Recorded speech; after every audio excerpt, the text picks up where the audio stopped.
Right, cool. This is Horizon Marmoris, session 0. We're just chatting about lines and veils, introducing ourselves, and then we'll get into the stuff that no one except for us will probably ever watch. Okay, cool. Let's go to Scrig next. Yeah, I'm Scrig, she, her, and in terms of lines and veils, lines. I think this is going to be relevant because we've got a couple of Thyrsis in the crew, so it's like sort of harming animals, I think, and I mean, specifically for me, like dogs and sort of companion animals and stuff like that. Just we don't really need any puppy kickers, I don't think. Question. Yeah, sorry, Emerick. No, sorry. Yeah, I don't want to cut you off, but No, if go ahead. it's like wild animal spirit-ridden things that come at us, and that an animal that is not absolutely not friendly, and that Yeah, might be dangerous. that's a good question. Yeah, I mean, it's sort of, if it's like this is a dog that is someone's pet sort of thing. Okay, yeah, if this is a little fish that the Thyrsus are talking to and have made friends with, and then gets brutally murdered, like that's not. I don't really like that. But obviously, if we're talking about people in trying to survive, and and obviously hunting whales and things like that. So, like that kind of thing, I'm fine with. But it's like So like harm of companion animals or exactly, animals. harm of tamed animals or bonded animals, right? Yeah, exactly. Bonded is a good way of putting it. Companion animals, pets, basically. Just that wanted sort of thing. That's a good clarification. Yeah. Oh, thank you for just that. wanted Yeah. to have this clarification. You're a little and quiet, then Emerick. I am. Oh, hold on. Better now. Cool. Go ahead, Scrig. In terms of veils, yeah, I think you've pretty well covered what my suggestion was going to be in terms of race and racism. And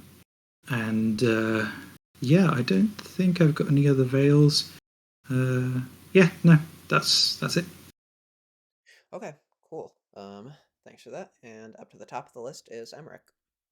Hello. I'm Emerick. He, him.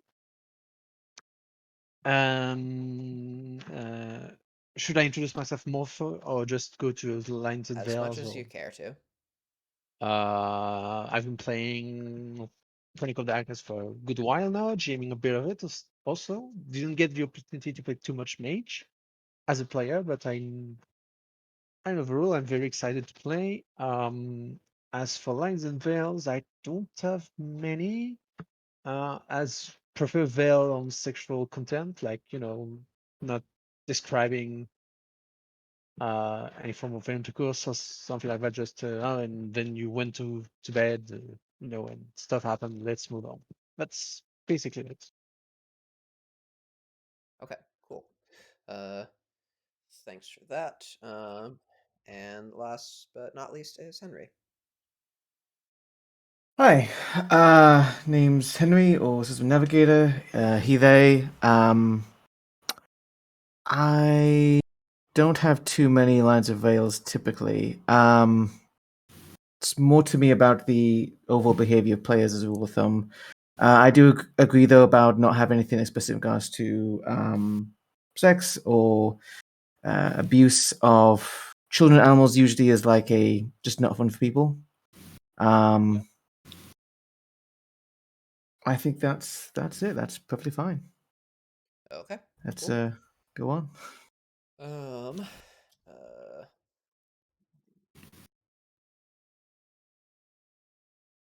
Okay, cool. I've put that in a note in the setting notes in the journal entries tab.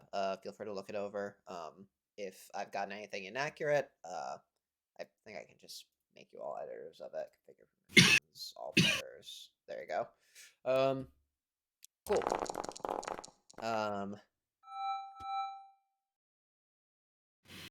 Roll 2 other people dice. Yeah, so I'm we've just already got people dying. Okay, cool. So I rolled a success. That's so I guess in terms of the actual order that we start addressing things, that's down to you guys. If you have sort of character concepts that you're really jazzed about and want to talk through and Yes. share, then we can launch right into it so you're not busting at the seams.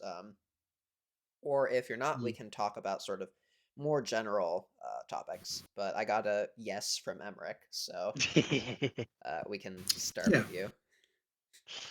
So basically, I have two character concepts. One is kind of native maroon person. Basically, the biggest story is that their mother came pregnant into. She crashed and was rescued by his stepdad, adoptive father. So he strongly suspects that his mother might have been a mage of some sort, but didn't know it until she left. His father got sick, and he decided to get to the IC to find his mother. And he got an heirloom from her that's an actual supernatural artifact that triggered his awakening. And that's basically it. I created as an apprentice, but I can, I'm not strongly attached to any path or others. I want to create something that jives well with the rest of the group. Second concept is the Frogged Priest that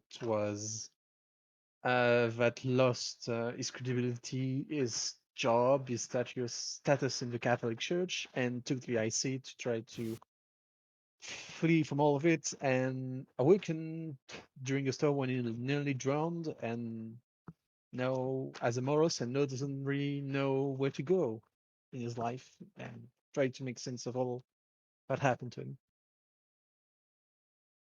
Nice.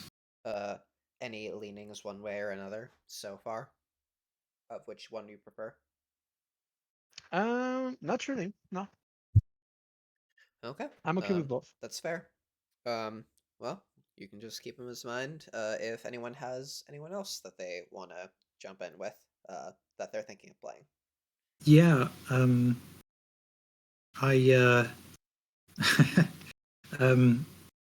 I've kind of it's settled on a few details, but and I think your Morris character, Emerick, like kind of feels similar in a way in that it's a character with a lot of questions, because that's kind of the opportunity that we've got with newly awakened characters is having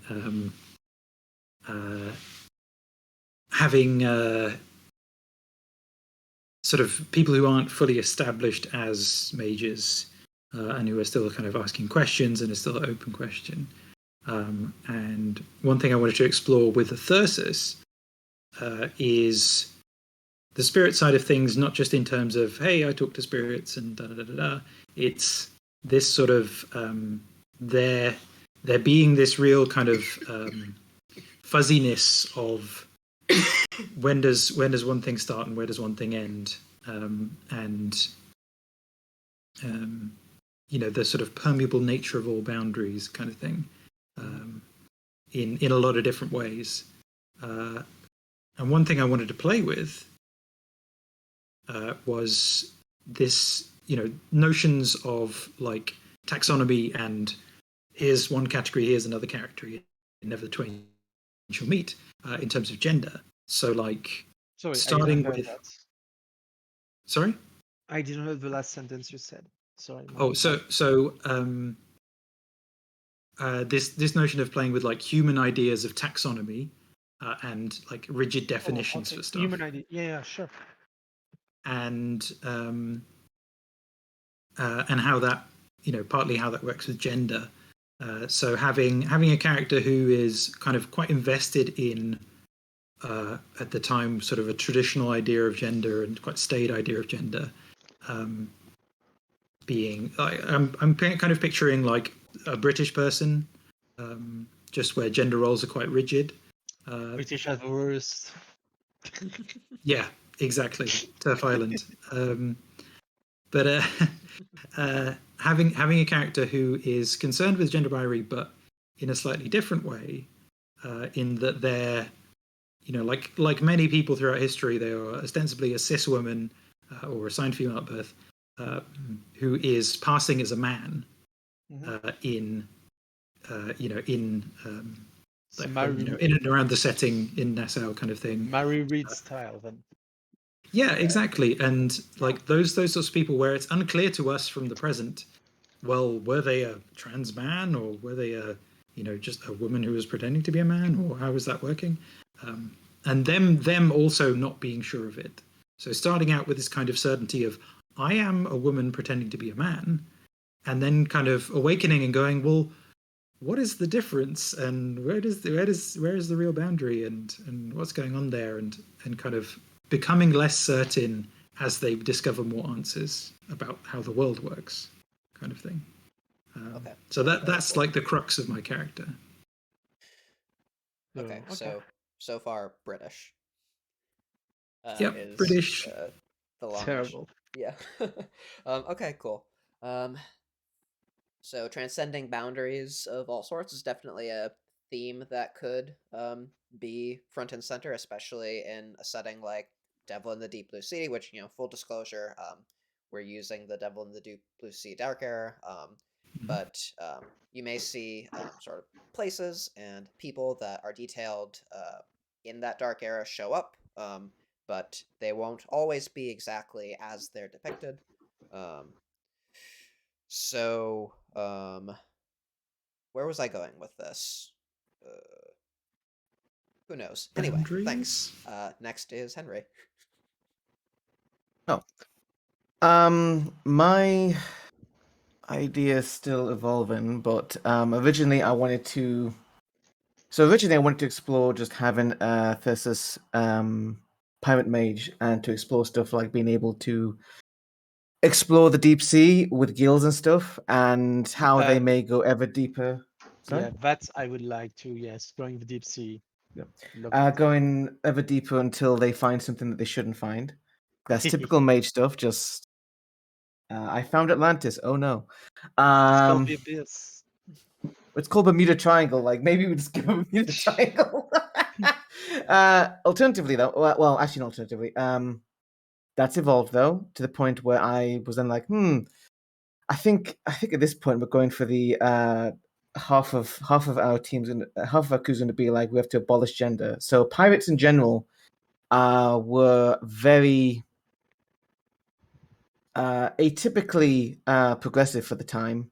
In everything from gender roles to actually having democracy. Like they had a structure, but they would also often take actual votes, and it was more of an anarchist collective in many ways, without calling it that. Most pirates were like that. Not to say they were like good people, but I mean, there's still a lot of theft and murder and stuff. But they had very we need more agender privateers. Well, the difference is between a pirate and privateer as well. Anyway, point is, the character I'm thinking of right now is specifically to have someone who was born and raised as a Dutch woman of not nobility per se, but music. Yeah, I was going to touch that down. So actually, one thing to note is the GM on Forge, you can send the music, of course, affects all of us. But we can also then, after that, change it on our own end. Anyway, the idea being a character who was a Dutch woman of not noble birth, but maybe like sort of middle class. They were educated, unlike many women at that time, or had the opportunity to be educated. And they were probably part of, I'm trying to think of the period of time here, but possibly their father was involved with the Dutch East India Company. The Dutch one. And by consequence, they were involved. They, were brought out to the East Indies. They had opportunity to be abducted by pirates. Now, thing is, this character is someone who never felt comfortable being a woman, or certainly not in the rules of society at the time. And so very quickly starts passing herself off as being male. Initially just to kind of better integrate to the crew she finds herself in. And specifically, they keep her alive and use her abilities as she's educated and she's able to serve as a sailing master. which was very much a role you need to be educated for. From that experience, though, initially with some trauma there, obviously, it's unavoidable, unfortunately, she begins to realize that she may not be a she at all. And then this is when we kick in with the mage bullshit and things get interesting. So that's where I'm thinking currently with the character. Cool. Yeah. And Alright. then Tyrus Mage, and specifically focused on the life rule, not the life arcana, not so much the spirit stuff. Okay. Cool. Scout, got anything for us next? I just remember I think it was funny because I remember you when we were discussing in like DMs when I said I was interested in this. I said like, ooh, I was interested in maybe playing a Thyrsus or Thrysis or whatever. And I just think it's funny we almost had like a huge like 3 Thyrsus Cabal. I'm But I- fine with that. It's I was certainly a the pretty dramatic reversal because I have literally never had a character in a mage campaign I've run choose to play a Thyrsus before. ever. I posted our new mascot. We need to summon forth the Bandit King. I've always I've always found like spirit the hardest arcana for like me in real life personally to kind of understand. So I was like, you know what? I want to really like try my best to like dive into it and really like see it because it's cool, It's like going to the very- spirit world, like it's yeah, very resonant. broad, more broad than you would think.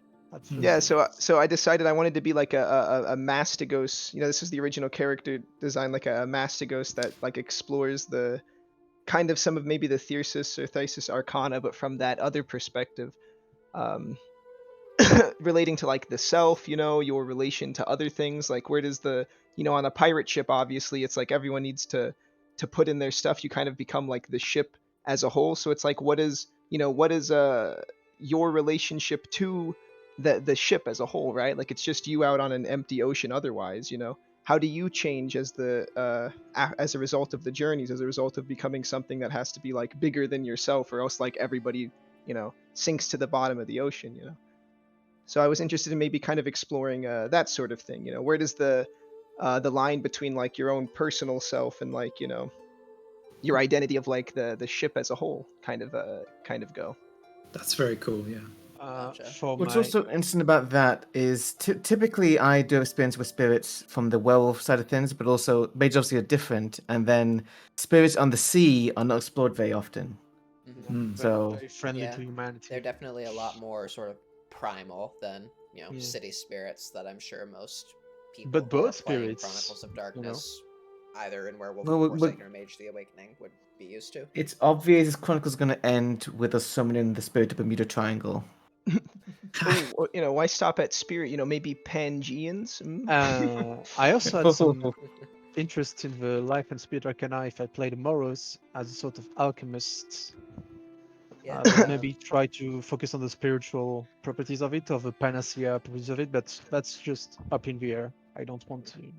yeah. That'd Sort be of cool. as a general note, we all, or I know that typically when people are playing role-playing games, there's a habit that's been taught to us by Dungeons and Dragons that you need to have, a balanced party and Yeah. spread out your arcana, etc. We don't need to feel that sort of restriction if you, don't, or make sure that when we're just making our characters, like all your characters should be sort of compelling in and of themselves, and should have their niches, but overlapping arcana, overlapping paths, that's not a problem, especially since Yeah. teamwork Especially if you spells join- are a thing which And if we exists join in the system. Mysterium, then it's cherry on top, like on top of the cake. We can talk, or we'll talk about orders later. Yeah, But, sure. So that was everyone with their initial character concepts. So next topic on the agenda is so how quickly do we want the Cabal to come together and get in on the action? Since this is been pitched as a Pirate Wizard Chronicle, it's sort of a foregone conclusion that you will be at some point on a ship with a crew going to have nautical adventures somewhere in the Caribbean, but sort of the path to get there and what it looks like when we are in sort of that state is all very much up in the air. I sort of view that as sort of the space that exists between picking up the newly awakened mage template and getting to getting on towards the proper normal care gen mage template, gaining in power, gaining in knowledge. Our options are we can just sort of start in the middle of things. The camera pans in, Seagull's view. You're all beginning a first session on a ship. You have a mentor or two who have taught you sort of the basics of what it means to be a mage, and then you go off and adventure and search for mysteries with some more direction. Alternatively, you're all on a desert island south of Jamaica, and somehow you find each other, and then eventually you've got to get to that state of being capable of being roving pirates. I know that people will have differing opinions on how fun 3 sessions of being on a desert island would be, so we can talk. Well, Depends how much rum there is. Go ahead, Scrig.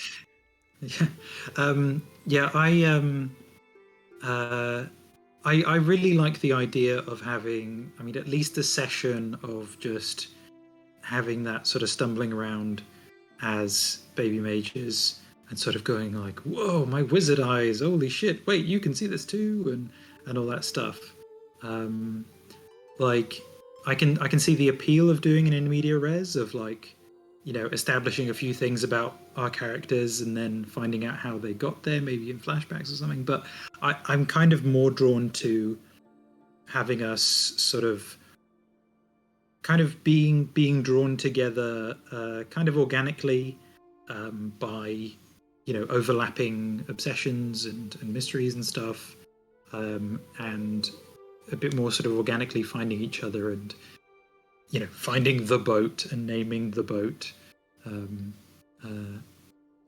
So I'm erring on the side of let's sort of each be stumbling around a bit, even if it's just a kind of, because obviously with 4 characters, Toast, you've got to juggle all these individual scenes, so it's going to be pretty quick. Maybe within the first session is us actually finding each other, or even early on.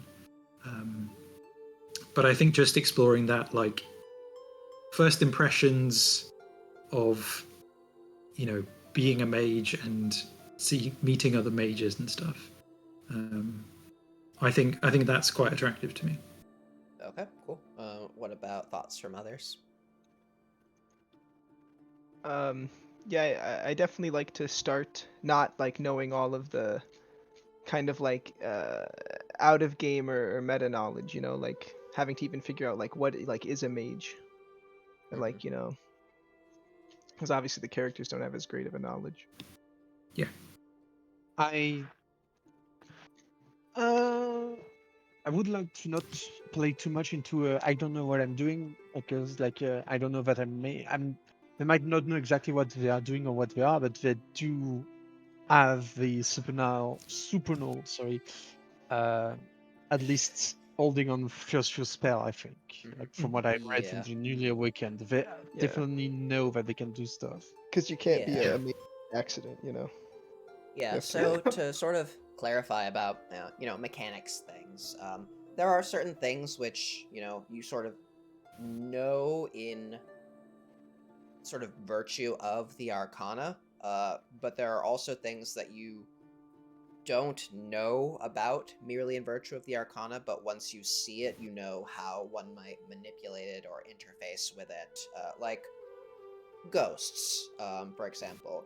A character with 1 or 2 dots in death might be able to just sort of understand on the level of their supernal knowledge, sort of endings, the purview of endings and cold and ectoplasm and sort of the flow of death. But until you encounter, a ghost, an instance of, a being made of these principles that's walking around doing things, you don't sort of you might not know until you've scrutinized it. Like, oh, that's a ghost. It has anchors. It spends essence to fuel its Yeah, pneumae. I'm not speaking. Yeah, I'm not Right. speaking at that level of knowledge. So kind of like knowing, like having a really good understanding of like machines or like physics or whatever, and then you see like a car engine, you're like, oh, I kind of get how it's put together, but you know, like you have an Right. easier time poking it. I have the perfect reaction gif to what it's like. You're like, oh, this is like this is how this works. Like, oh no, it's I was Yeah. thinking of maybe putting. I don't know how many merit dots we're getting, but I do kind of like the idea of having I forget the exact name, but the like acquisitive awakening maybe, where you. Mhm. I kind of want to start with an artifact that like I just Oh. have very little idea what it does completely. You know, something. You know, We should to have, poke out early. we should have 10 dots of merits. Yeah, I might spend like quite a bit on a nice beefy artifact. Yeah. Yeah, I posted the template a little up. I'll put it in a journal entry in Foundry in the setting notes tab.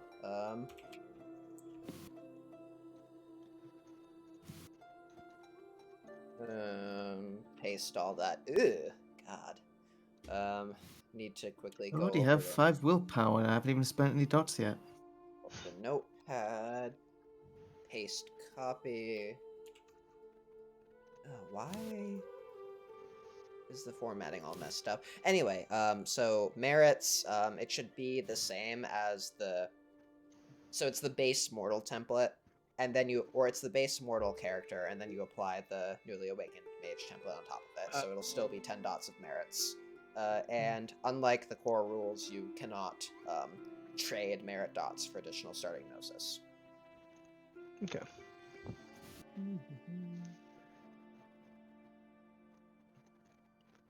Okay.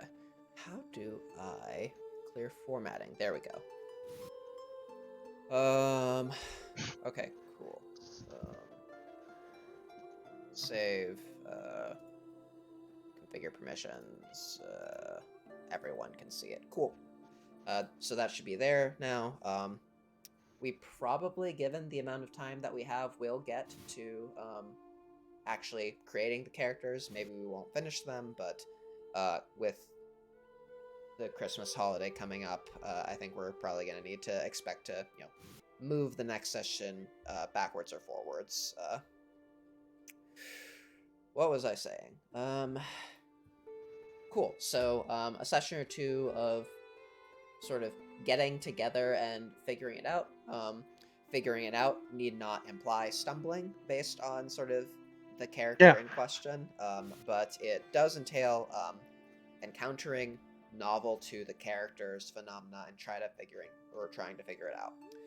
Yeah, I like that. In terms of actual starting location, sort of the natural place would be, Nassau, Pirate Central, but Nassau is sort of a more populated, it's a very large shanty town in this setting, and I feel like for this kind of story that we're trying to tell of sort of figuring yourself out or yourselves out sort of in isolation and finding each other as kindred spirits, you're more likely to have that plausibly without running into other awakened mages somewhere other than Nassau. So I'll give some noodling to that if that sounds good.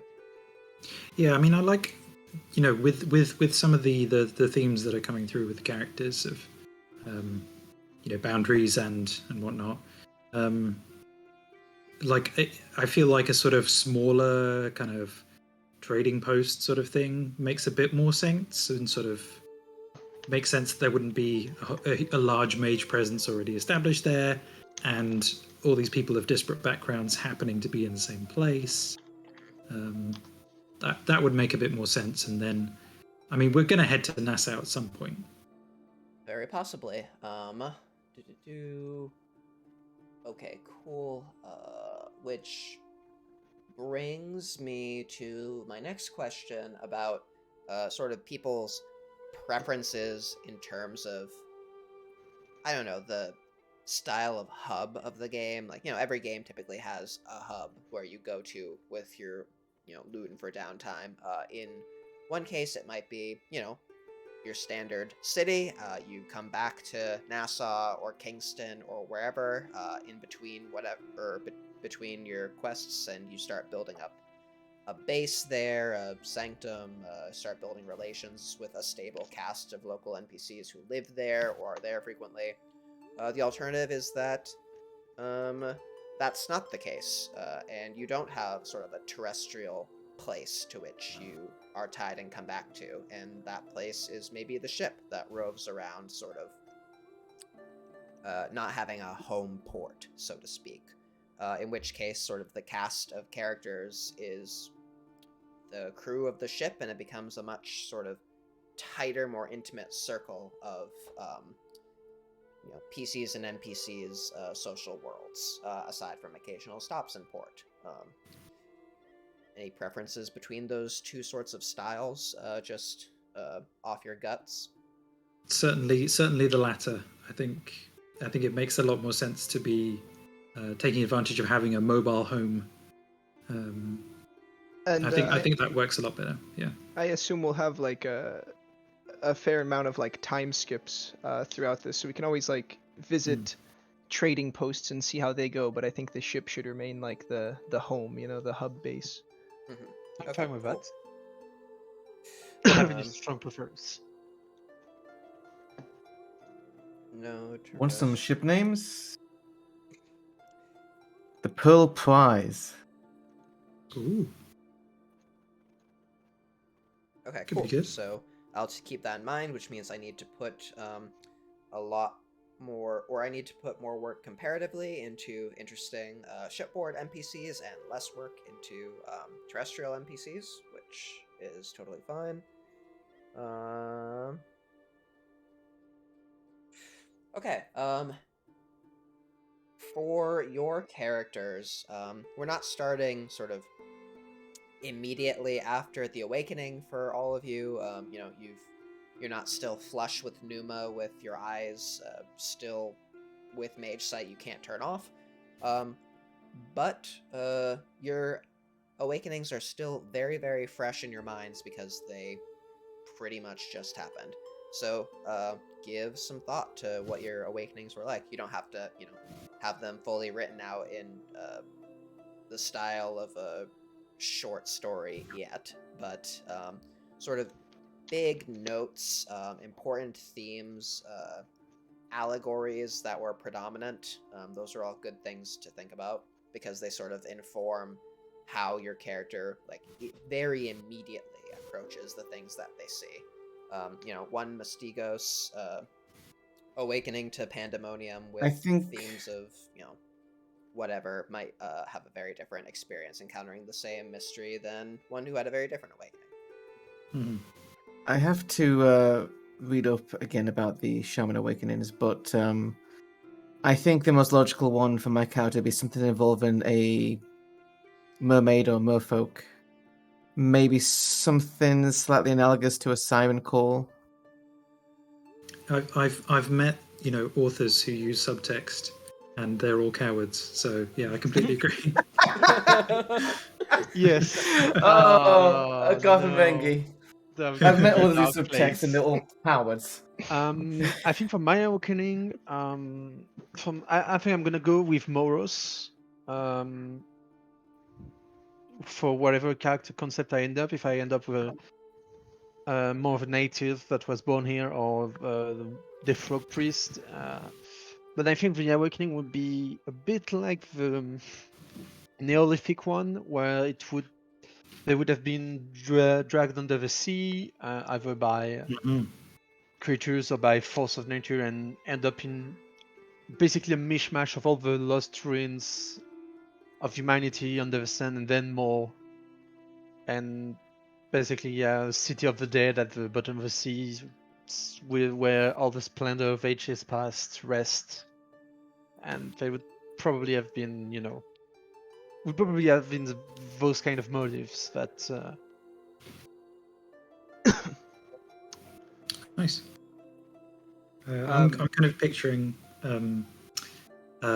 because this character, I was sort of picturing them as like a ship's carpenter. So having having like a kind of slow burn awakening sort of thing, like over the course of like a month of like the waking world stuff, and it all like kind of coalescing at something to do with the hull, and their awakening like feeling like stuff was just bursting through the hull, and the hull being this permeable membrane that all these like weird sea spirits and stuff were coming through, and like I don't want to like set anything in stone, as it were, but it like having that slow burn awakening is something that speaks to me as well. Okay, cool. I don't know why I made you thought of they all float down here. Like it's just come join us like the sea clowns. Yeah, I falling think through. a big like thematic part of the awakening. I don't know, how metaphorical or how literal I wanted it to be, but like a big, I mean, subtext is for cowards, but the something about like a theme of isolation. Like I think my character's awakening probably didn't involve any other like people as actors so much, right? Maybe it was even like one of the supernal journeys or whatever. Mm. And I think in What terms of symbolism, I've been thinking a lot about like mirrors, like visible kind of shards, fractured reflections. I'll have to here's a work on more thought. of that. Here's a thought. What if you find yourself in like an icy like a sea full of icebergs and you find yourself frozen in one of the bergs? Oh no. You try to get them out. Chili. Ice could work because I was thinking of maybe using like mirrors or reflections as a major part of the personal symbolism.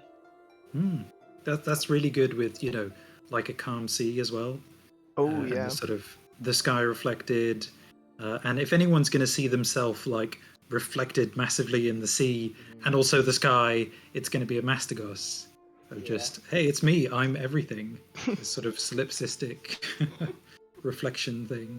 Just Tremere things. Here's a good pirate. Just looking for pirate out right now. Just Cool. Okay, and so you touched a bit on that in each of your little bits, but obsession, or really sort of overarching obsessions for each of your characters are good to have in mind, even if they're not things that your character is sort of immediately aware of. If you have thoughts about sort of the kind of thing which they might immediately see fresh out of the supernal, and it'll come to be their obsession for the rest of their awakened lives, or maybe it's something which out of character they would encounter, and then that would sort of be the thing that clicks in their heads. You don't have to have an answer now, but start noodling over it based on what you've said about your obsessions. Yeah.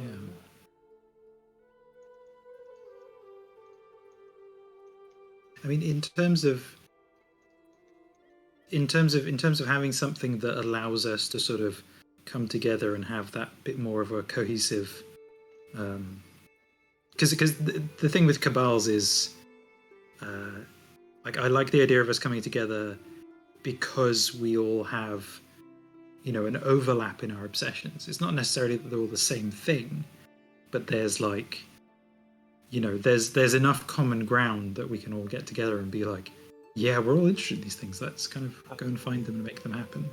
I think Also, an you idea. did mention the sea in various capacities. Yeah. In your talks about your character concepts and awakenings. I think I have an idea about it for an obsession that could tie with a scout character. Oh. Go for it. I think maybe just before his awakening, my character saw people that were reflected in water that weren't there. Like he could only saw the reflection of sea. Maybe at nights, people being underwater and walking as normal, like just reflection of people that are on the dry lands. Something like that. Not mirror people per se, but like water reflection that are not supposed to be here and that nobody else notices. Nice. Okay, cool. Yeah, that's cool.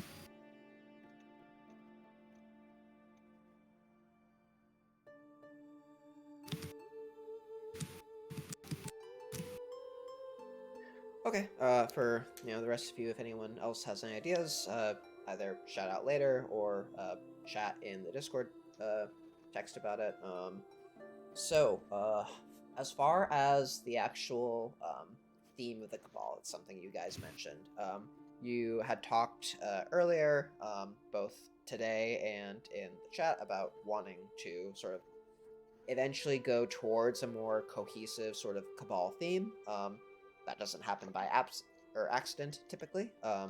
So if there's sort of a concept that you guys have kicking around in your heads about eventually like a theme that you're going to you want your characters to find themselves settling into, that's something good to have sort of in the beginning of things, so that you can start thinking about how you get from where you start to where you end. I think it's the kind of thing that like I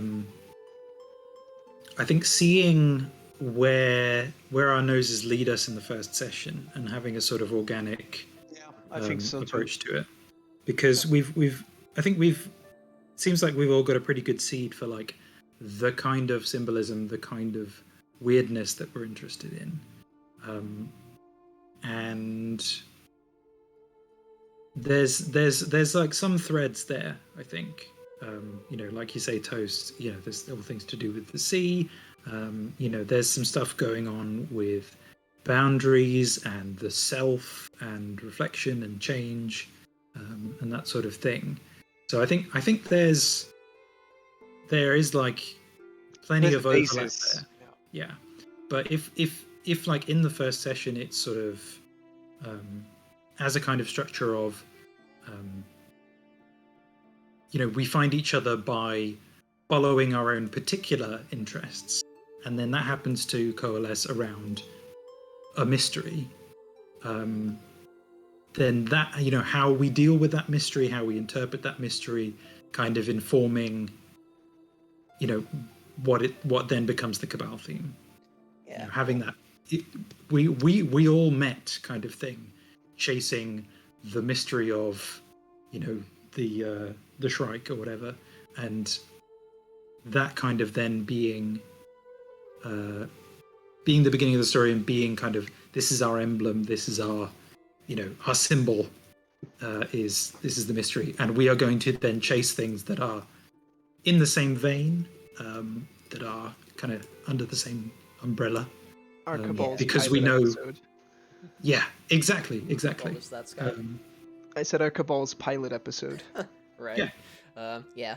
Okay, cool. That sounds good to me. I think my tack will probably be to have sort of a variety of sort of things you can draw inspiration from, just sort of laying around, so you don't feel too pigeonholed.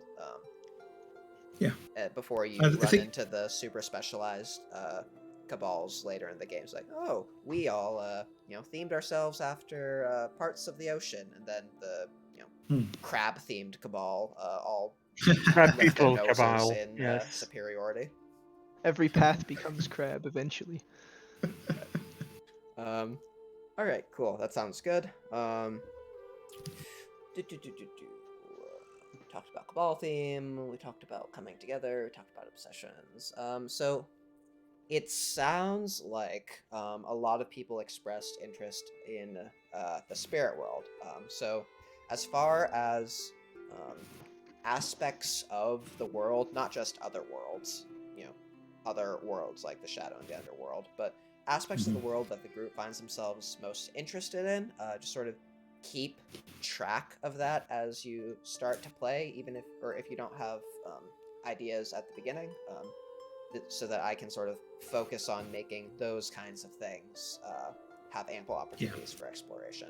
This doesn't need to restrict your character's interests either initially or later, but my initial instinct is to only have sort of one big other world, like the Shadow or the Underworld or the Astral, in main focus sort of at a time during a given arc, so that we don't really feel like we're being pulled in a million directions. And okay, cool. Well, so... in terms of just on that subject, before we move on, I'm not in terms of my character's concept, I don't think I'm going to be that like super focused on the shadow, and I kind of feel like the astral is that bit more accessible to all mages. So I'm personally like, I'm not married to the shadow. I think there's enough going on, in the material in terms of spirits and resonance and the kind of things that I'm interested in, that it's not going to hamstring my character if we just kind of don't really go into the shadow that much. So, and I like the astral, but the astral is also difficult. So I understand if Toast doesn't quite want to do that too much, but I feel like the astral is a sort of easily accessible other world across everyone is more interesting to me. So. Yeah, I've done a read of astral realms before and have run astral things, but it's the hard thing is when only one character cares about astral stuff, and so everyone else either sits out or is just sort of watching and walking along for the ride, right? But if I'm almost go ahead. Oh, I was gonna say I'm almost a little bit more interested in the gauntlet than the shadow itself. Okay, yeah. I think that makes sense for my character too. So yeah, I definitely want to mess about with the gauntlet, but like I don't need to 100%. go deeper into the shadow. But those sorts of like barriers, or I know there's some things that say you can even go into the gauntlet. That might be a something like way down the line to try to do. That's a good point. Yeah. But I'm interested in that part for sure. Vibrates in Bishilu. Yes. Okay, cool. So those are all good possibilities to think about. For the astral, there are a couple of, or you're right. The astral is the most accessible otherworld to all mages, because theoretically, all that you need is a hallow or a domain to get into it, even if you don't have the astral, or especially if you don't have the astral adept merit. So that's a good thing to keep in mind.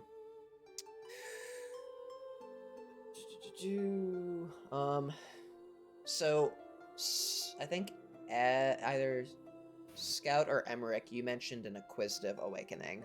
If you have any sort of ideas about whether you want your awakening to have been a metamorphic awakening in some sort that introduced some more gross change to the fallen world than your standard awakening, that's a good thing to start planning for now. Like this awakening artifact, start thinking about what it looks like. Acquisitive and restorative, possibly. Possible my character died during his awakening. There are Moros. They have to die during the awakening. It's the only. Most spell cancers both can, true. I can also. I think I might take a spinel watcher. Probably. That's fun. Cool. Yeah. We can talk about how much of a hand you want in deciding the specifics of your supernal watcher versus finding out. Sure. Go ahead, Scout. I was thinking of starting with an artifact, and this is actually what got me on the sort of mirror symbolism for the character as a whole. Is that I was like thinking about what would be a cool artifact, and I was thinking maybe like some larger, personal sort of mirror. Maybe have some like snakes or something. That's just been like shattered all throughout it, right? And is still being held together.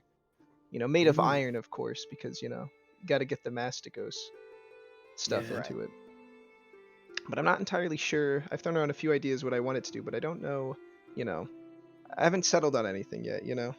Well, with an artifact, I mean, there is that stage of, I think you've got to like actually figure out what it does. Mm-hmm. Like it's not something you can't just pick up any artifact and go, oh yeah, I know what it is. But obviously with an acquisitive awakening, like it's tied to your awakening, so it makes sense that you already know what it does and can use it. But if you wanted to leave it as a mystery, just snatched it and ran. Now he's got to figure out what it does, but I could Like also they've go with got it. a familiar as maybe the ghost of my characters since he did die, in Yeah, that would be story. cool. Your That own that could, ghost. Trippy. yeah, trippy, yeah. Um, Only appears in your reflection. Nah. mhm. The fun thing about ghosts is that they don't really change as people, so it'll be interesting. To see sort of how a mage That who has their depends own for ghost as a familiar. familiar continues to they developed certainly as Yeah. people, but their debt the ghost of their sleeper self sort of constantly Yeah. reminds them of that life. While Okay.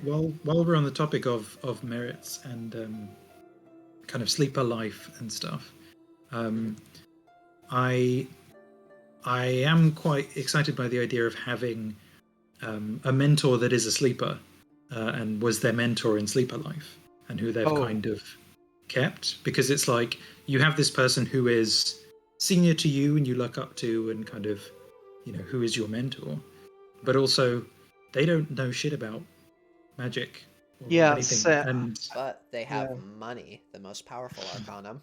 It's yes, about exactly. the same for Toastas.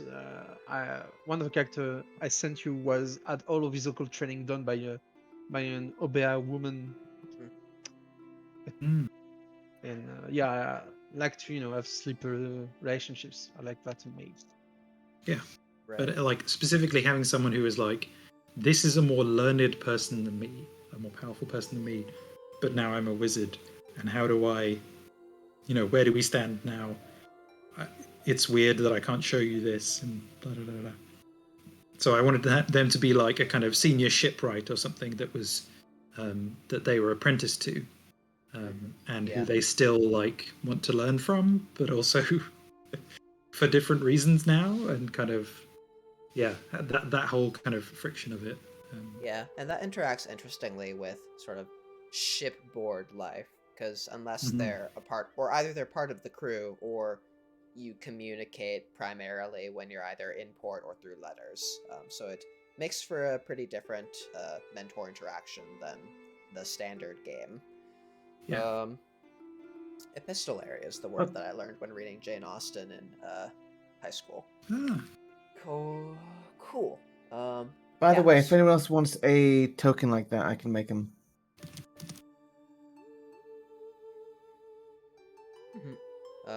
Yeah, Token Tool is an open source tool that is very handy. Oh I no, for that also I use a custom custom Photoshop template because it's really Oh, fancy. very fancy. I keep putting too much work in. Pop out Well, token. you're Nice. doing this for cash now, so you can write it off as a business expense. Let's open this. That's just... Um, Anyway, cool. I think I've got. I've got to think about the obsession more. Although I was vaguely, I kind of like the idea of. So their family name is Kesson. Whether their first name depends. A leader initially, Helg probably after having to go.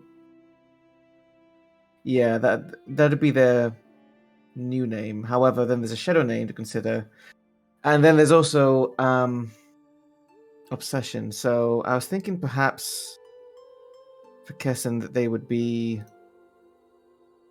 as weird as it sounds, like maybe like before Darwin, kind of like have an interest in the unique life of the Caribbean, etc. And maybe that being part of the way that they also express their education, which is further unusual.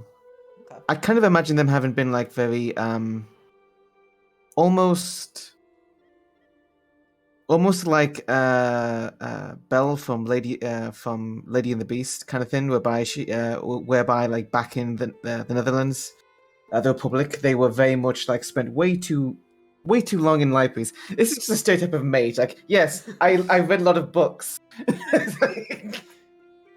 That's why they become the sailing masters. Like, yes, they know books. Like, they can read unlike half the crew.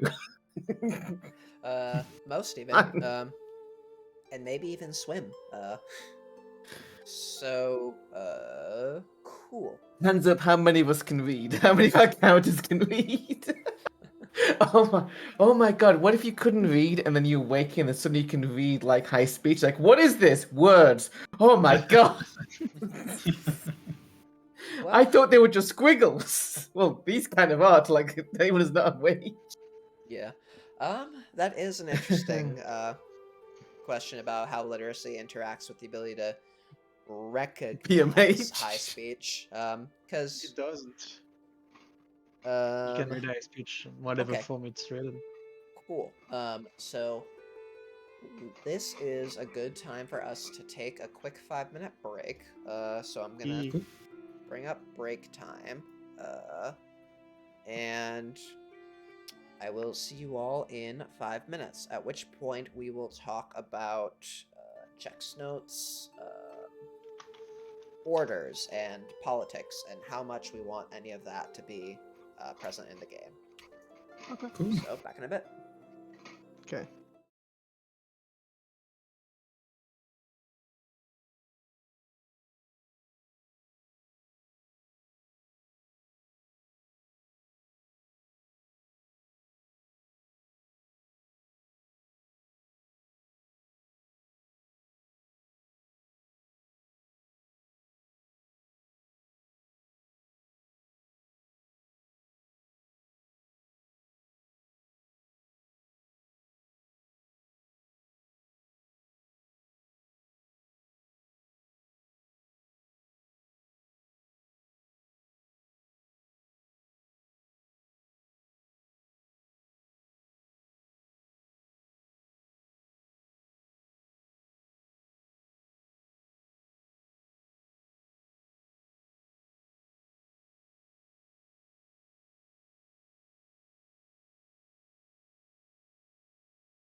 now.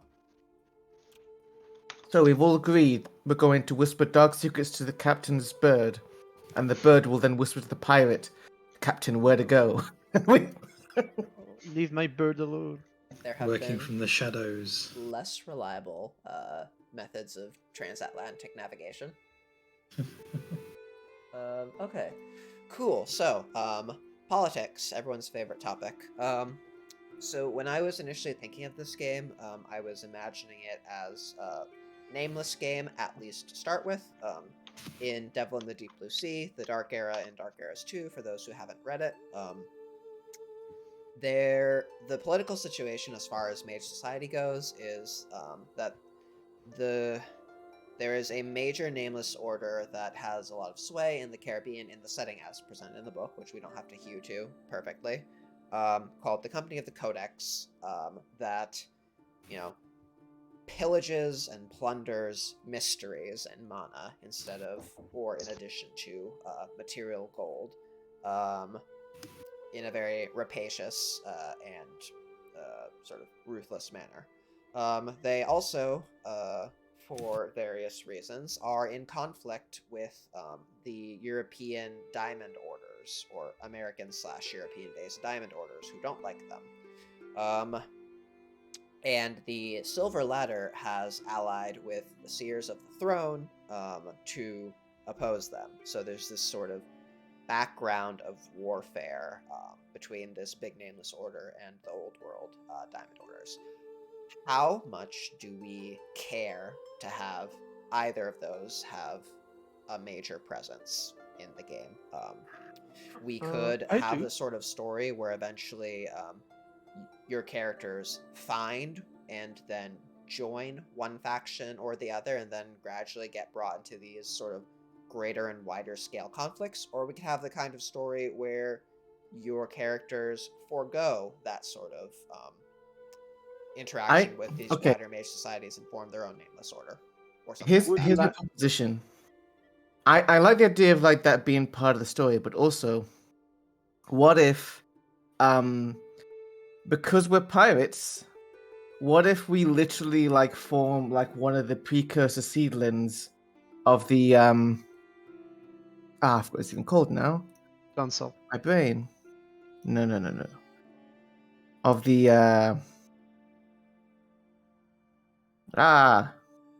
The Company of the Codex or the Free Council? No, the Free Council. The Free Council. The Free That's what I Council, okay. said. You said no. I didn't hear you properly. But yeah, basically kind of like a bit like I'm almost imagining it a bit like almost the Assassin's Creed kind of like a secret order that keeps like dying and reforming. So like back in our day, we had this idea of like, what if we have no diamonds?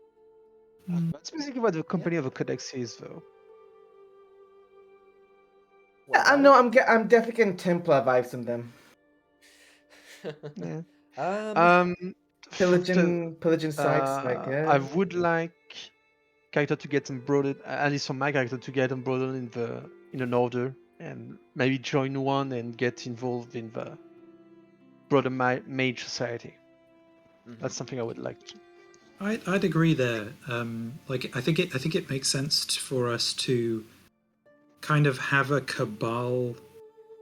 The cabal sort of being the primary allegiance and sort of the thing that we form first, out of our kind of shared obsessions and things, and that being a bit more kind of organic, and then getting having experiences with this conflict, meeting people from the orders, and like kind of letting us as individuals form our own opinions of them, because I think that's a good source of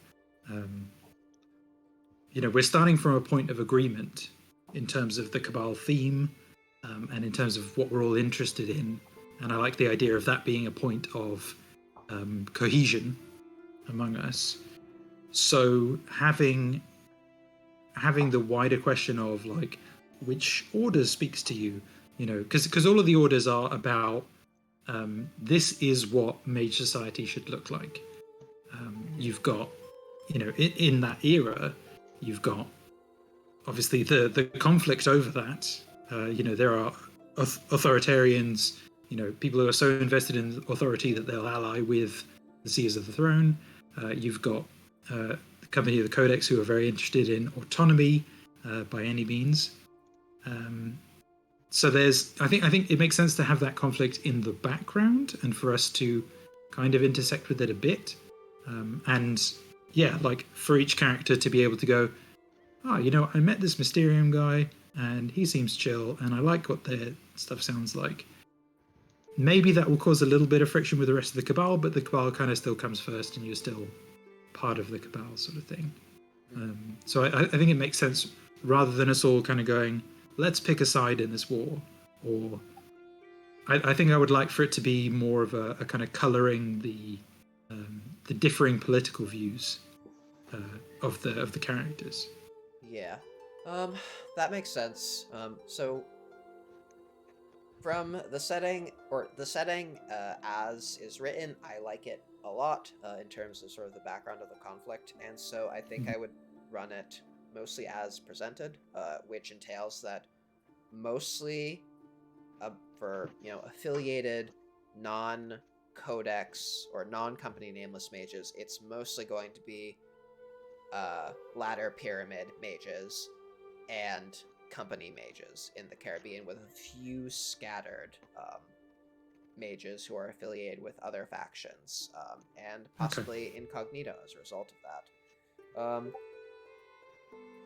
Okay, cool. That sounds good.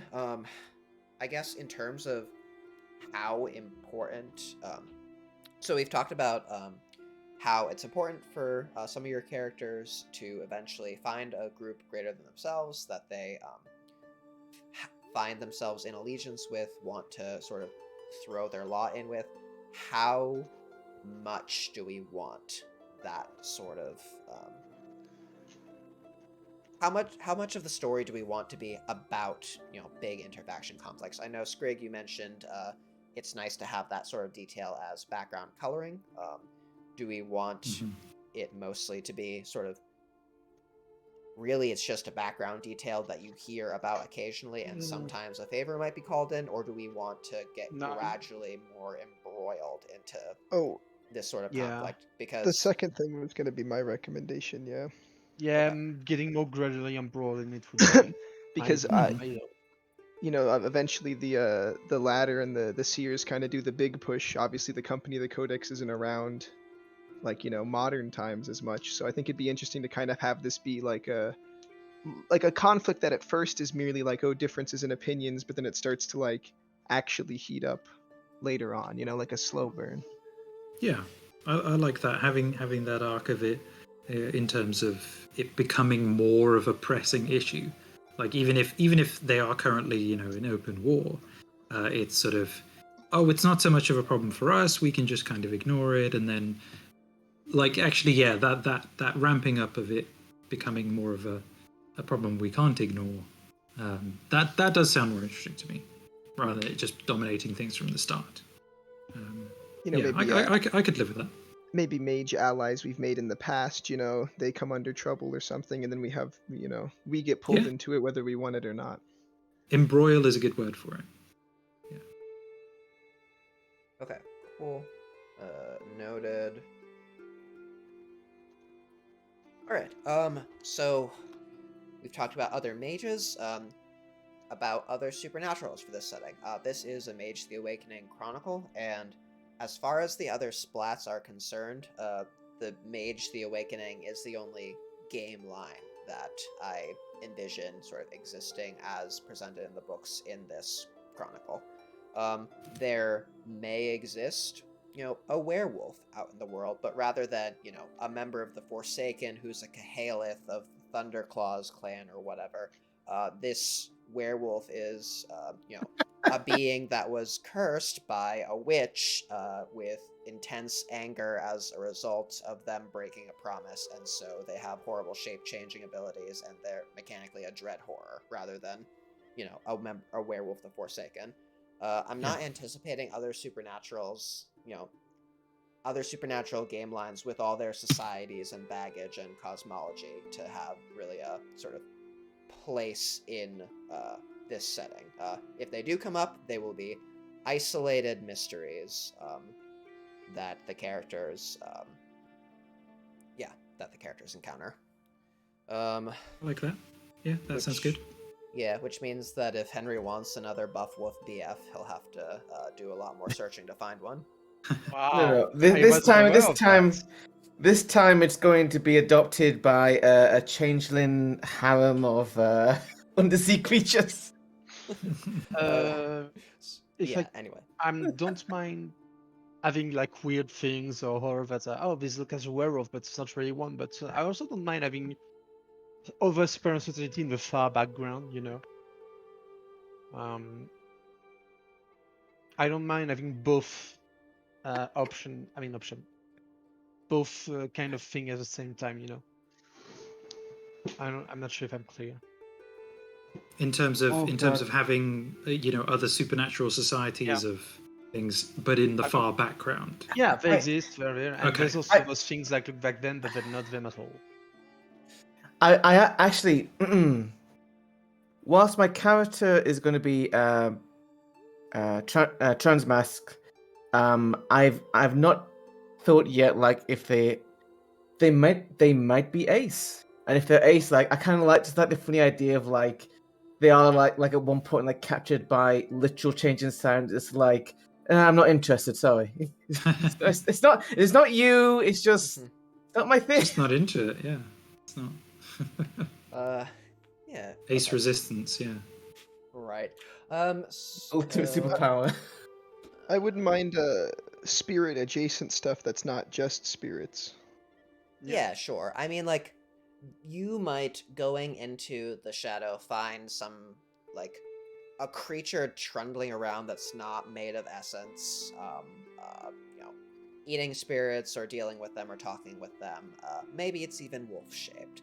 But the existence of this quote-unquote werewolf, as people, commonly at the time, like in your tales, Brothers Grimm, I don't know if Brothers Grimm had been written yet, but whatever, like, think about werewolves. The existence of, a shape-shifting dread horror that patrols and eats spirits doesn't imply, packs and all this sort of supernatural structure. Yeah, we're not going to take that for granted. Yeah. Not even like What about Davy Jones? like the hosts and stuff. I think are cool. That's what Davy Jones. I mean, that's host like. Like things that aren't maybe quite spirits, but have like a weird thing to them. Maybe like that are on the material side. Maybe not just like sequestered away in the shadow, but actually like just weird stuff. Yeah, I mean, weird stuff. like will you can certainly cherry make pick, appearance. and you can take what you're interested in. Right, exactly. Like, and the you can have Bashilu host-like things. The Bashilu can I exist without do- the Forsaken existing. I would love to at some point What stumble about across a you? ghost ship, a literal ghost ship. Yep. Good. That Gotta is, show up. definitely a possibility in the lonely waters of the Caribbean. Ghost ship. Write that in my notes. Write that down. Write that down. think, yeah. Sexy ghost ship? Question mark. So Whatever floats your boat. hello? Oh no. So you're saying that you don't want things like the kindred of Forsaken to exist? Right. in this Like, setting? you may encounter a vampire. That vampire may be a blood-sucking creature that can, hypnotize you with its eyes, but it may or may not be a, kindred with coterie and, clan and all that. Okay, so no, Yeah. it doesn't exist. That we don't take it for granted. Yeah, that's Yeah. absolutely fine with Sparkle in me. the sunlight. Okay, Cool. cool. What Ooh, is Prometheans next? though. Oh, those already don't exist. You have golems. Yeah. Golems show there's up. only 100 of them, which is a larger population of or portion of the population in those days than these days. But, all right. So, we talked about politics. We talked about. Oh, Kind of adjacent to politics though, because we are still talking about like technically splats, but like specifically hunters and like witch hunters and stuff. Like I feel like that's gotta be that could easily show up like someone who's like accused you of witchcraft or like voodoo or whatever kind of stuff, and like especially with like maybe the Spanish or something else even like that could be a thing. Yep. Humans that are explicitly trying to like weed out the unnatural in the area kind of thing. Yeah, I think part of what that provides though is like it's a complication, but like it's not really a threat to mages. Like even to baby mages like us, it would kind of. I mean, if they can convince the crew that we're the reason that storm hit, then yes, it can be a Yeah, threat. like, It They depends can how make a it's big done. problem, yeah. like mages are not all prescient, immortal, always spellcasting being, like they're very human. So even knife is threatening to a mage. Yeah, And we they have. can be somewhat of a threat, but I don't think it's like. I'm not I saying think, they're the big yeah. bad. I'm Yeah. just saying that's Yeah. an element which I could see, and I kind of want to Same. see that, like have that element of like win a Cool. free port, and suddenly there's like this very obvious witch hunter shows up, like oh no, Yeah. Yeah. Human sort of sleeper meddling and involvement is definitely an interesting thing. Thanks for bringing up the idea. Okay. Anything else before I start or before I move on to setting specific stuff and homebrew assumptions? I think I'm good. I think I'm good. I think you're starting from the same. We're all on the same page in terms of that. So. Yeah. Okay, cool. So as far as playing in the 1700s goes, we're playing in a dark era. The skills on your character sheets and built into the Foundry character sheets assume modern day. The drive skill has become the ride skill. You can find all of this in setting notes in the Cool. journals folder. Well, actually, for us, yeah, for the drive skill specifically, and especially for my character, because being if they're the sailing master, would that not be specifically for sailing? I think survival is the navigation skill. Yeah, When many I usually- skills Well, go yeah. into sailing a Yeah. ship. So Yeah. athletics to actually like pull the ropes to move the sails, survival to plot a course, perception to Okay. spot things. I imagine since so much of Yes. this chronicle will be focused on like sailing, that it's going to be a more involved process. Where in some When I was it run, Avatar, it'd be one skill.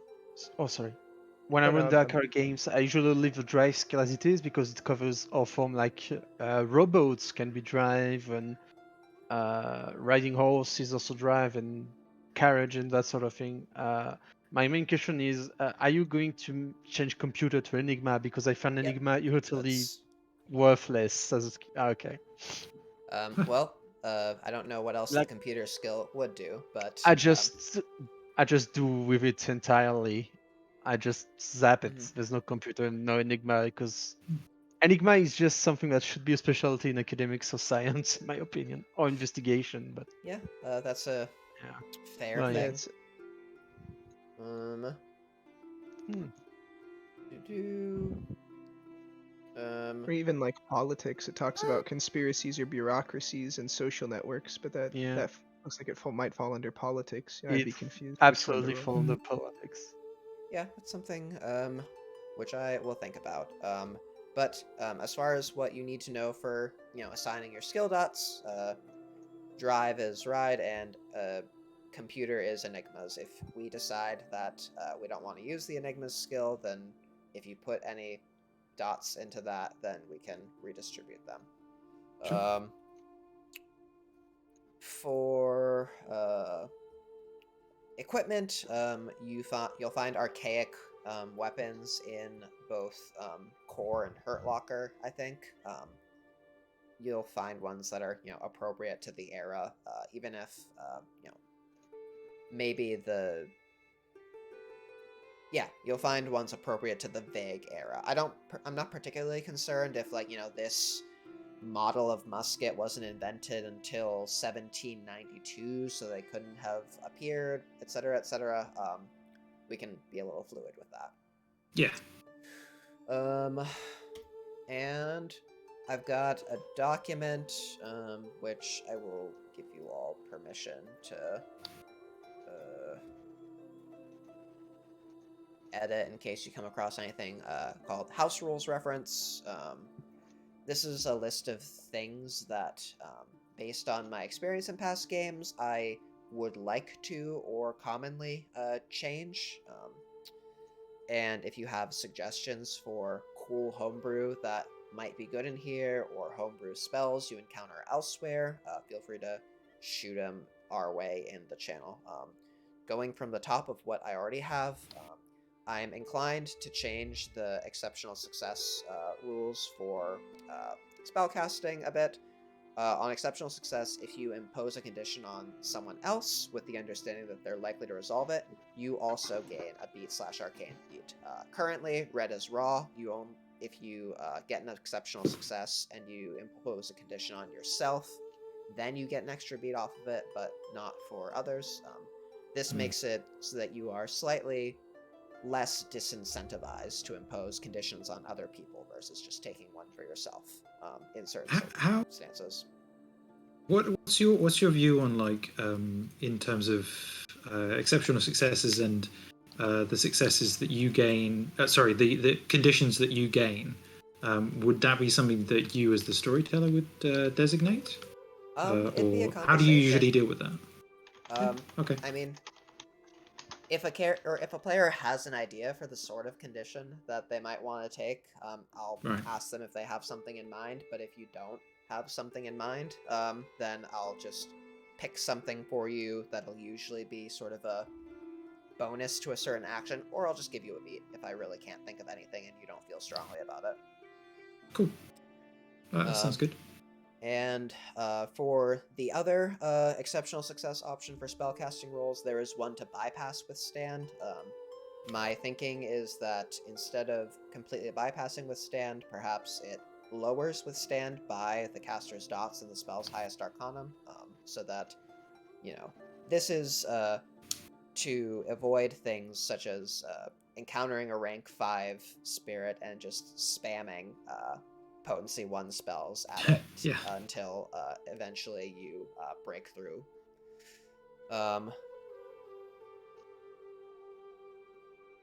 Sounds good. For alternative dual arcane rules, there is a homebrew that Milo in Mage Chord has that I have seen once in an actual play in use that seemed much better than, or the Rookery from Occultist Anonymous in particular, played using this for their one dual arcane in the entire 180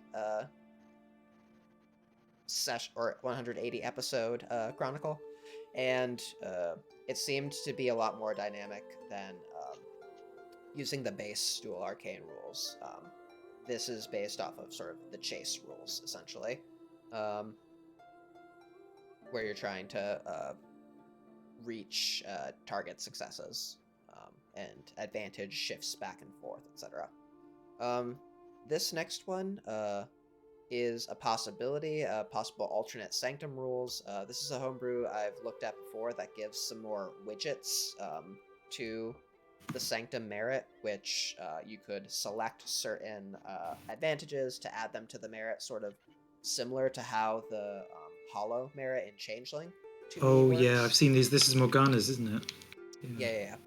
I've just shamelessly been mining the homebrew archives.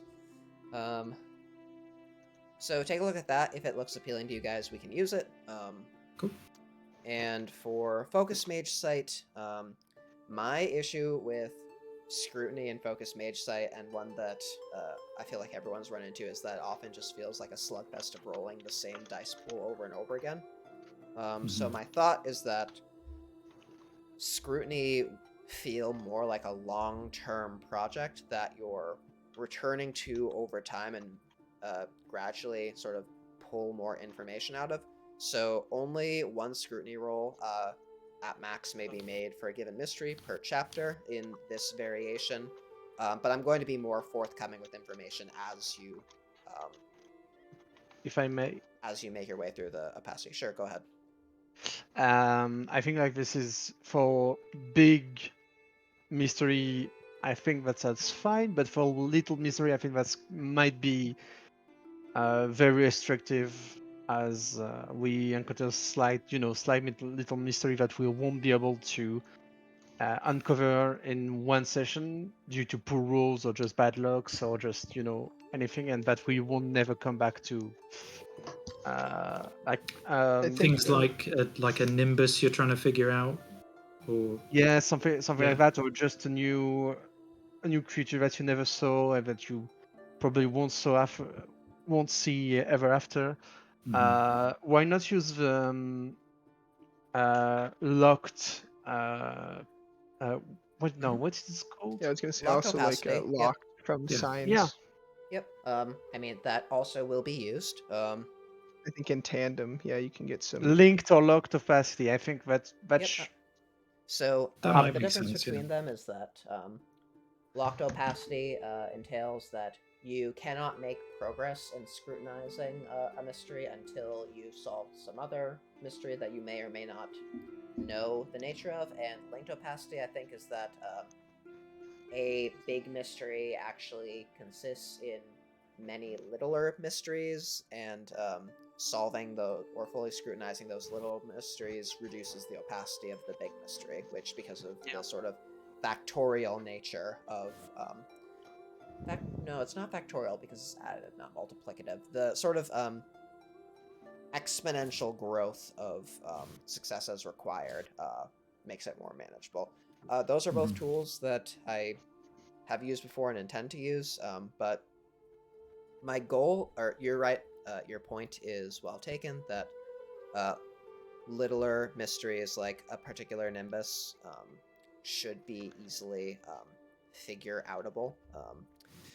For those kinds of things, it's probably an opacity 1 sort of deal, or even opacity 0, which I just give it to you from looking at it.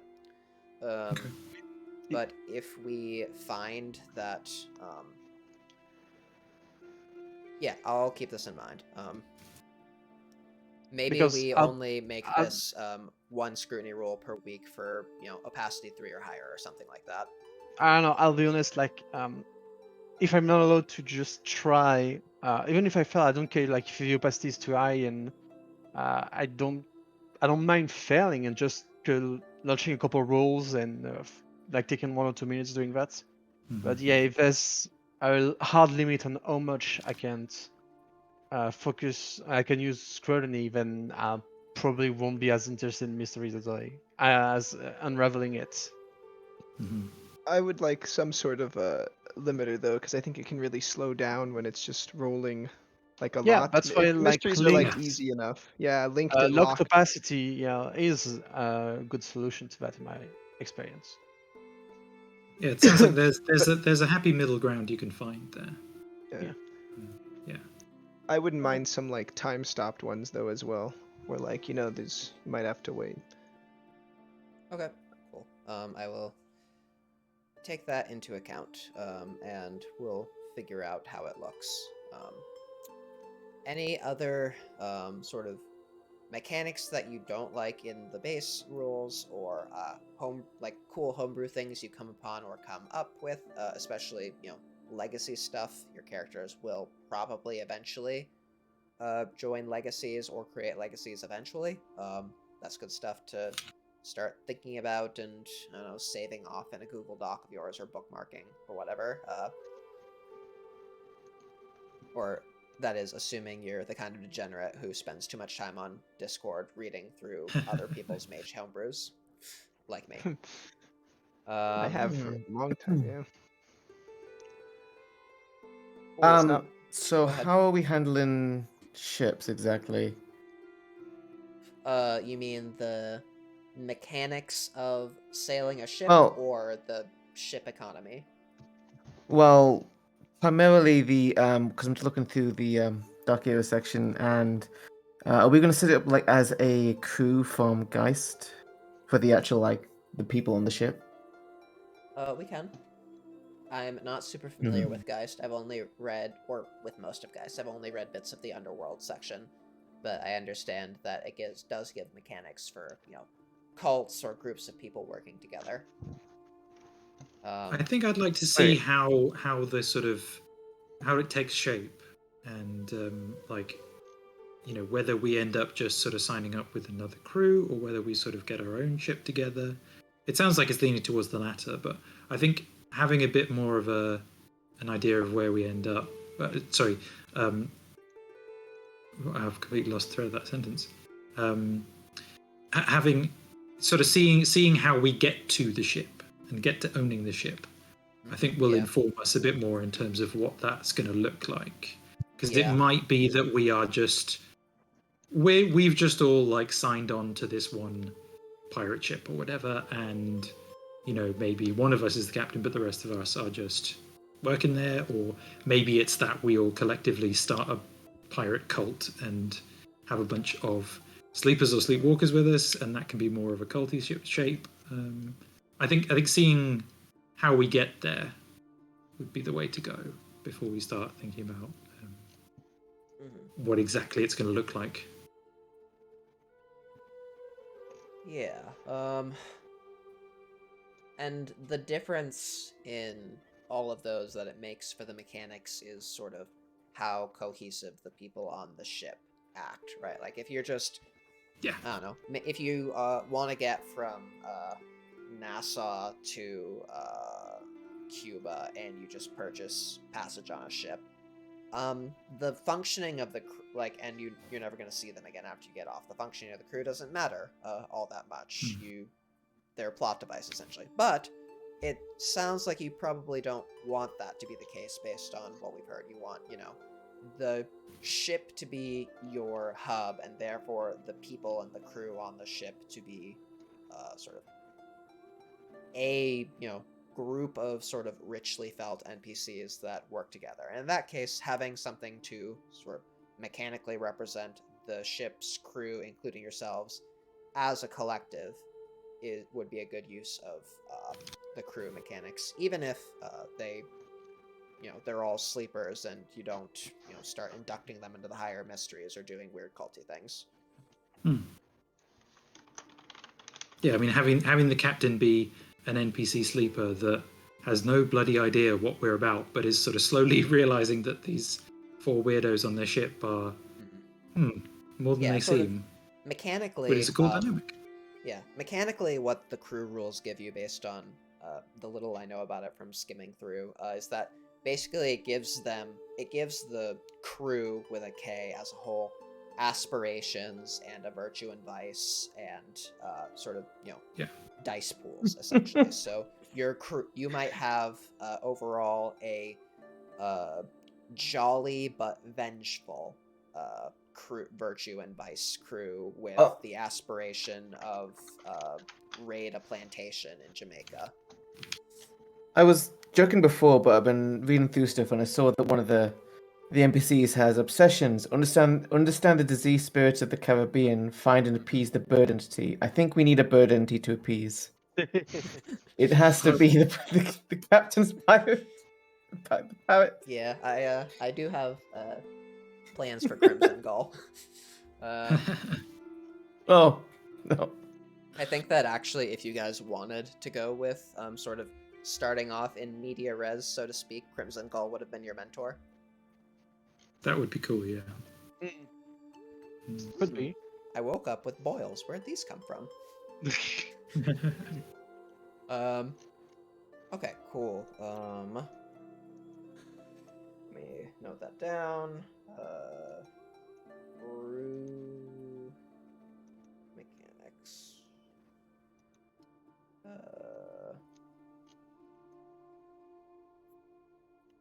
Rootney 3.0.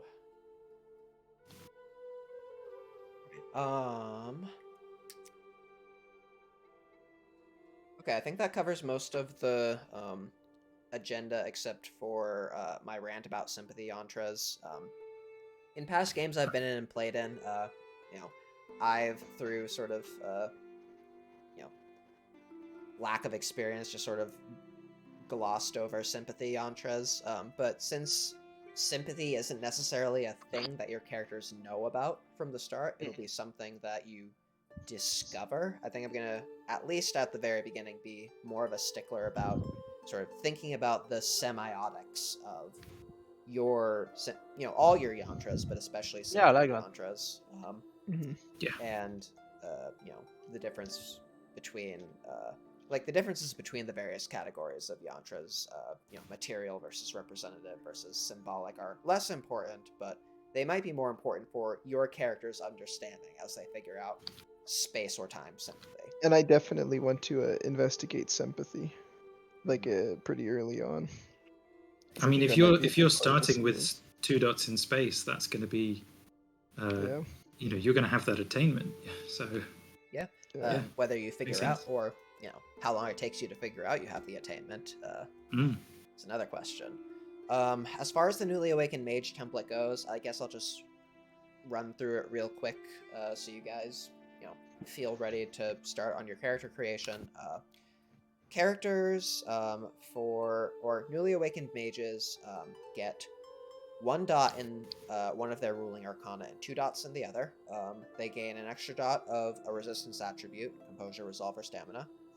Gnosis 1. Your integrity is replaced with wisdom as normal. Your initial wisdom rating is 8 dots, no matter what your character's integrity was. Your character will start with no mana until you sort of figure it out.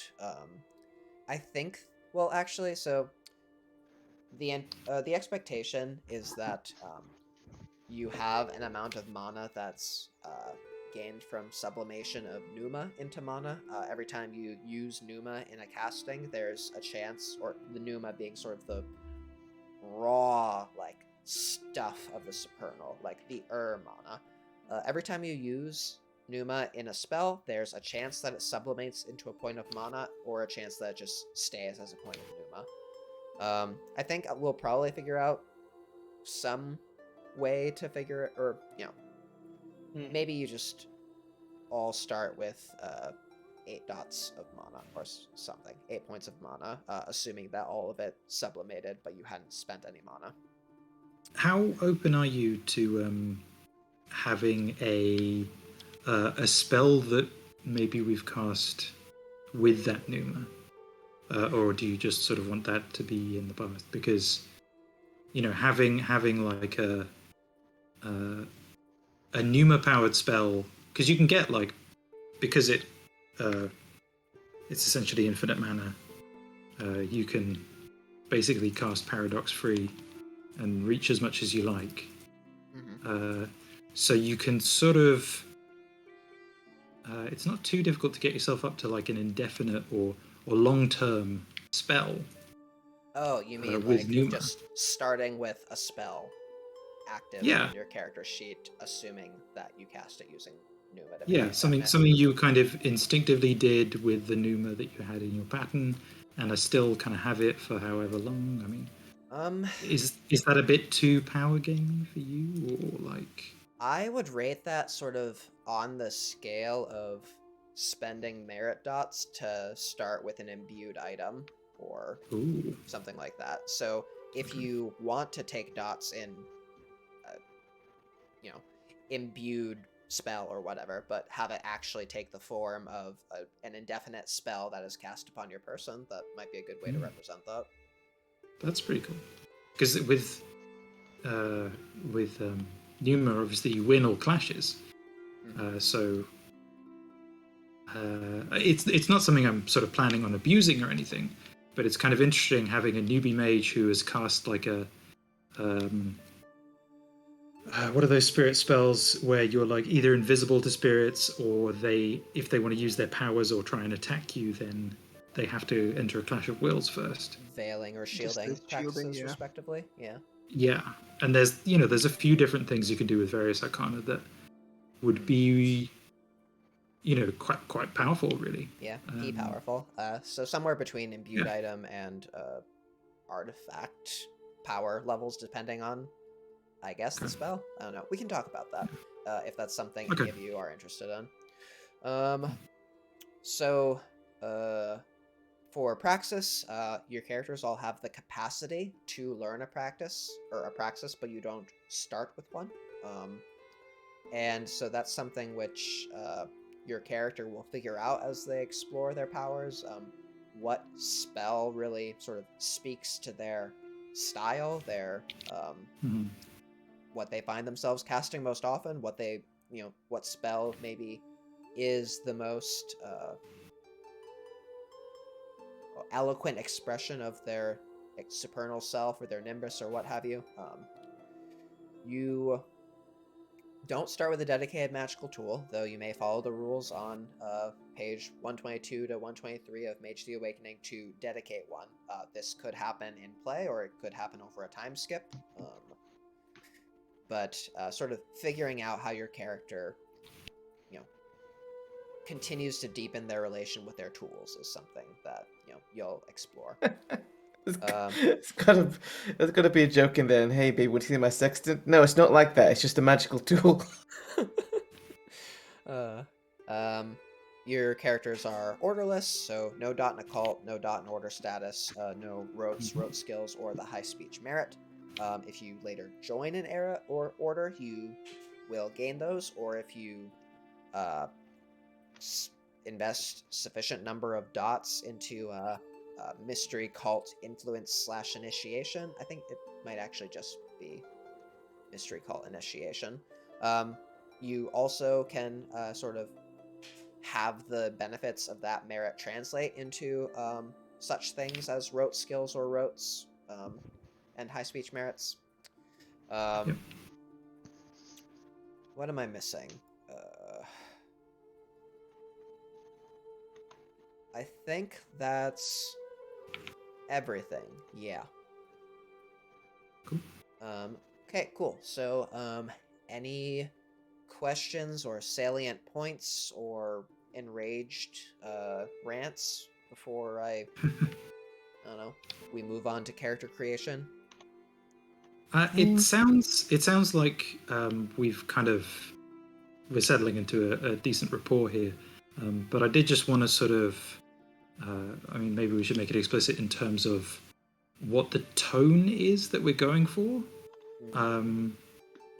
Because, a lot of my ideas come from, a stupid joke or something that you then follow through on and things like that. But, where are we in terms of,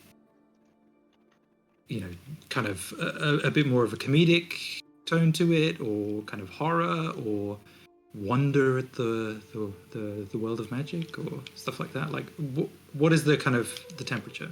This is a good question. For me, I'm like to have both wonder and horror, because Okay. it's still a horror game. Yeah.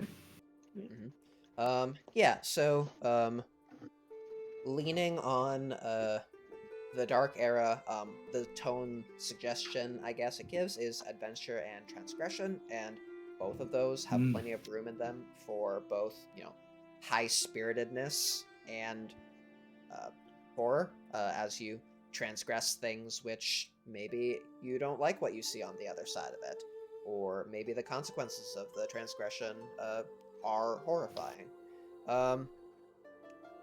So as far as I guess the level of comedy, I don't mind silly jokes.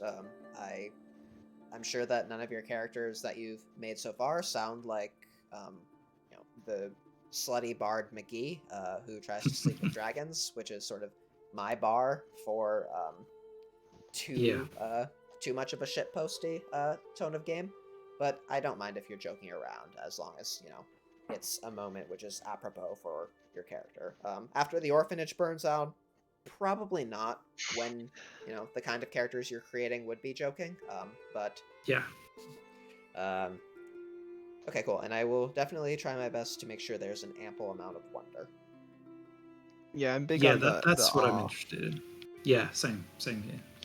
Just that kind of a bit of pathos, bit of kind of wonder at cool shit. Because I think it's very easy for kind of to fall into, oh, it's dangerous though.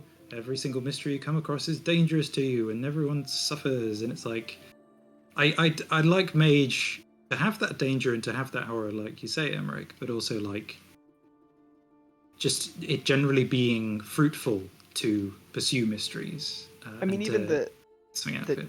the dangerous stuff should be like a little bit like wondrous, Yeah, that's a good point. And really, the most horrifying thing is yourselves. Oh yes, Mages. filthy creatures. Okay, cool. And the theme is going to be sort of or play into escalating conflict with greater and greater factions and wider influence. So this will be a game in which it doesn't stay local to any particular sort of sphere, which is fine. And cool. Anything from anyone else? Notes, thoughts, things you'd like to make sure I don't forget about? Already starting out. Right. If I said I would think about something with you, like, what your artifact looks like, or a merit, or a mechanic, feel free to ping me about it later, because I may or may not forget. You guys are welcome to, sit it out and start chatting with each other now if you want to start creating characters and talking about things, bouncing ideas off of each other, since we do have an hour left in the allotted time slot.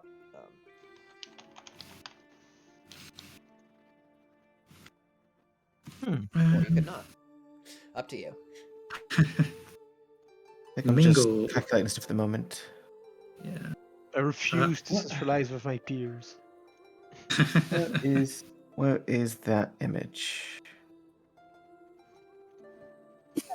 So Okay.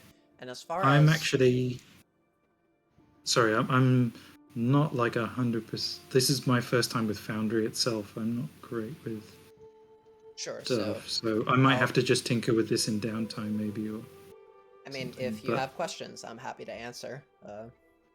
Okay, how do I look at my sheet? So in the actors directory, which is the 4th tab from the top of the right pane, you should see a blue row folder named player characters, and in there you should find an entry named Scrig's character. If you double click on that, that'll open up your sheet. Yep, and I made you an owner of it, so you should be able to sick. edit everything. Okay, and everyone that is observer of everyone else's character sheets, so you can see what other people have, since I figured you wouldn't mind. So I'm going. Go ahead. Oh, I was just going to say with my character, I'm kind of. I like the idea of characters who have extreme kind of stat arrays and stuff. So I sort of want this character to be someone who is not great at a lot of things, but kind of has, still waters run deep sort of thing. So they're like Composure 5, Resolve 4, but like a 1 in Presence and Manipulation and Intelligence, and those sorts of things. We are adding the bonus resistance stat for mages as well, aren't we? Yeah. Cool. So, yeah, they're like. I don't really buy into sort of. Oh, it's not very likely for you to have more than 3 in an attribute sort of thing. These are weird, exceptional people kind of thing. Exactly. That's my thinking.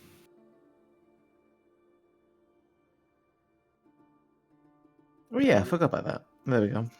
Yeah, I definitely forgot my extra resistance dot along with half of the rest of the Cabal in a mage game I'm playing in right now. Whoops. That's your withstand, come on. Yeah, also my highest... one of them got like 3 ag. So we should probably talk about general distribution then.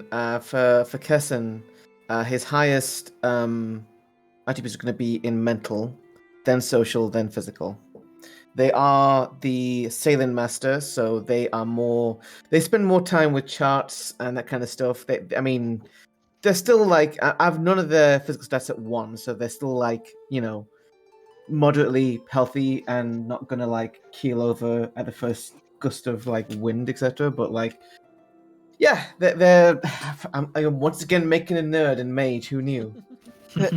I'm the same, but switch social and mental around. My Uh, character's gonna, had to talk with people, had to like help run the ship, No but one ever definitely wants to not. play the punch wizard. Yeah, not too physical. I had enough punch wizard, well, maybe not enough. It's very fun, but I want to step outside of my comfort well, zone. we can use life magic to add to the punch. Oh, in terms of languages, how are we kind of handling that in the setting? Hmm. Because yeah, I was thinking of taking multilingual. Ooh. I was working on an alternate mind 2 attainment that might be related to languages. Ooh. Because I That'd be saw cool. Well, I that it mean, has communication as a perk. presumably we were able to communicate before awakening, or at least mostly. Mhm. I think that for my character, I don't know.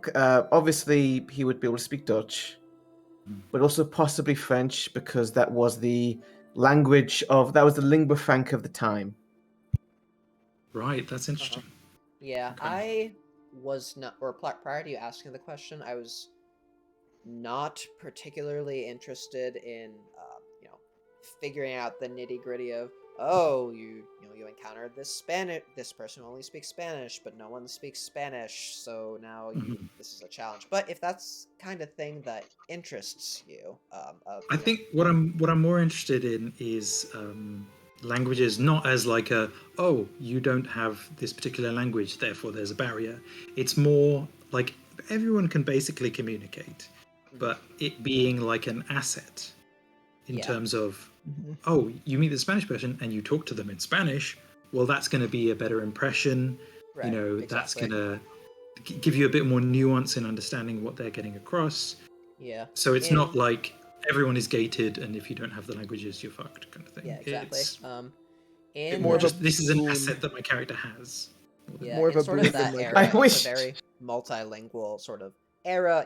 There's Yeah. crews from all over. Like, you hear at least a smattering of all the like major Magpie, you pick European up words. languages, enough to understand a bar order or something. Yeah. But yeah, I'm down with that sort of conception of language mastery as an asset. As far as the multilingual merit, I'm happy to sort of figure out how to rework that to fit that need.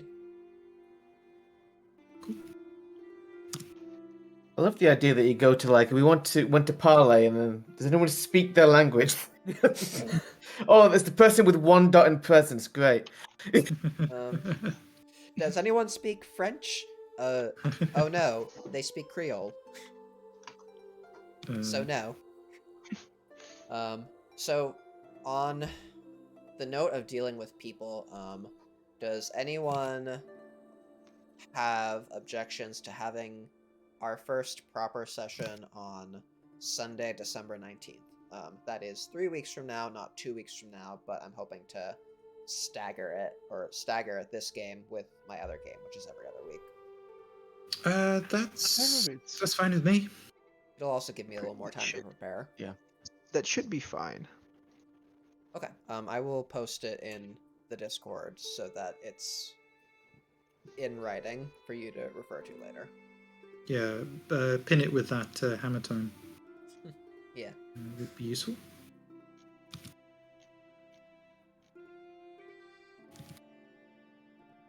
This is really calming music. Pirate song. Do I want to go with Streetwise? That's the siren call. And that's how I got awakened. Don't follow it.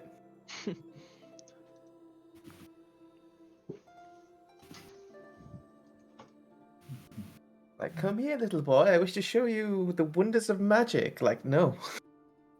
Why would you do this? No, thank you. Stranger danger. Okay. So yeah, I'm going for a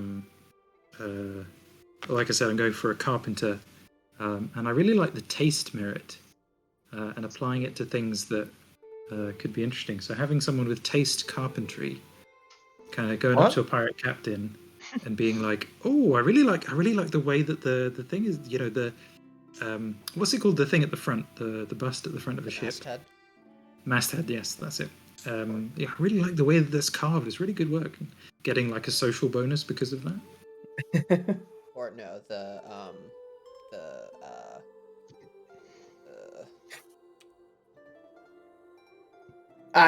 No one appreciates a good masthead these days.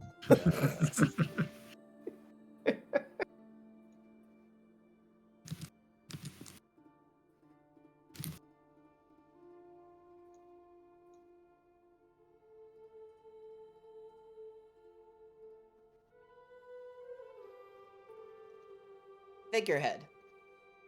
Figurehead. That was it. I was duck going various terms, and I kept coming up with crossword puzzles, which had front of a ship as the clue without the answer.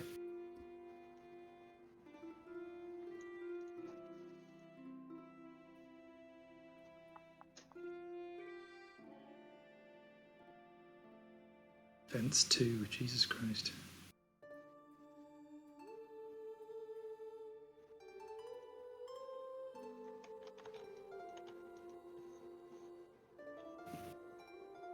Should finish out filling out these skills.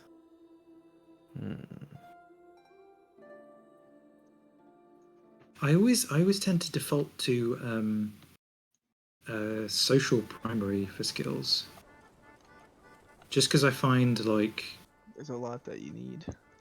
yeah, it's a lot you need, and it makes more sense to be good at a lot of different social things than it makes sense to be good at a lot of different like mental or physical things. I mean, physical's a bit broader, I think, but it's like I don't know how I'd put 11 dots into, unless I had a very specific concept in mind. 11 dots in mental skills, I'd just be like, Yeah, because a cult, I guess. I was wanting to put a maybe mental skill primary, and I ran into the same problem. Like I don't think Yeah. my character's like an academic. Because you can have 5 dots in a mental skill, and like that's a good solid concept, but it doesn't make as much sense to just be like, I've got 5 dots in socialize and nothing else. Right, especially because, you know, the way you interact with people is a lot more varied than the way you interact with various mental things. Yeah, exactly. Oh, I've been really struggling. Sorry, go ahead, Henry. I was gonna say I kind of want to play some Monkey Island music now. Don't get me DMCA'd.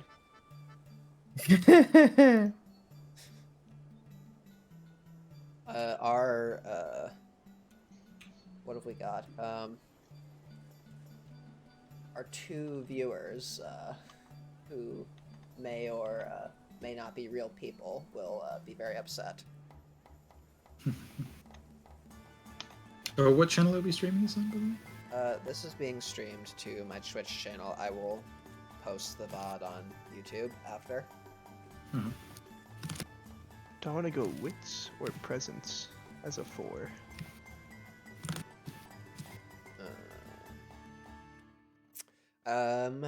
Well, the gamey answer is that wits is generally OP, but what matches your character more? Don't know. I'll have to think on that one. I've gone wits 4 and composure 5, so I think I'll be climbing up to the crow's nest. Unflappable.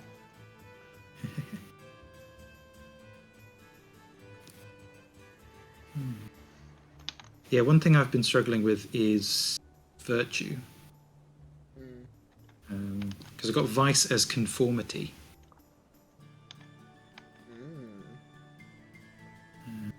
Kind of getting something out of just going, oh no, this is my role, this is your role, this is how things are supposed to be.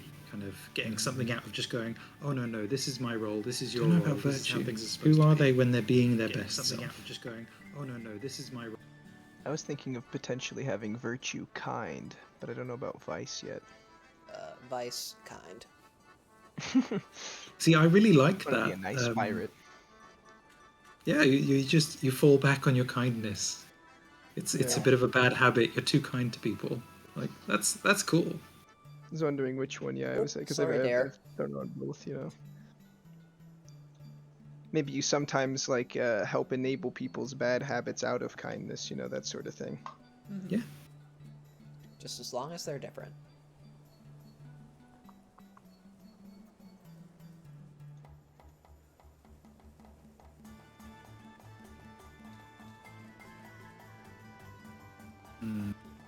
Virtue. Do we want? How much do we want to hammer out aspirations as well? That'd be a good thing to have for before the first session, obviously, so you can get beats from it. But the long-term ones, in particular, are good to have in mind. Though also, feel free to leave that until after the first session, because what you actually care about Okay. doing long-term will depend a lot on what happens in the very near future when you finally start piloting the character. I think I have my skill set up how I like them. Okay. Yeah. In alphabetical order.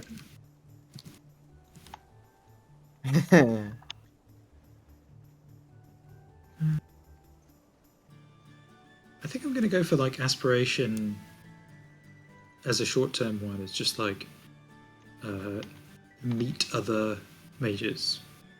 5. Yep. I'm sorry. Just takes it back to the old. These are people I've met when you're introducing your Cabal mates. Like these are not my friends. These are people I've met. Acquaintances. I Yeah. get a 10. What happened? I haven't gotten one. Let me navigate our way out of here. Let's see what this will do. Oh, I've got a good.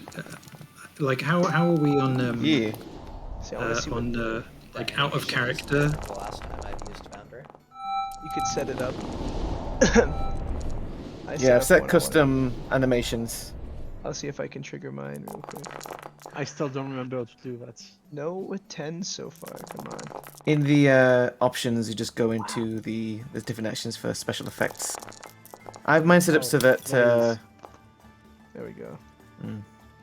And mine was purely audio. I think I'll change that one. What if I try to shoot?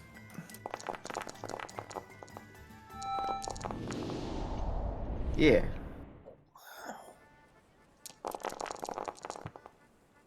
You can set it so that. Nope. Let's see, D10. 10. Perception check. Oh.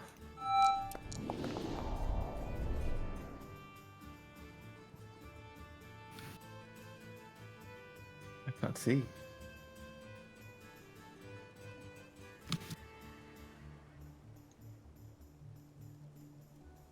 How are you doing, Emerick? I'm fine. I'm almost done doing stuff. I was Just very start adding focused. spells. My character is primarily social, then physical, and then mental. Shit. Sounds good.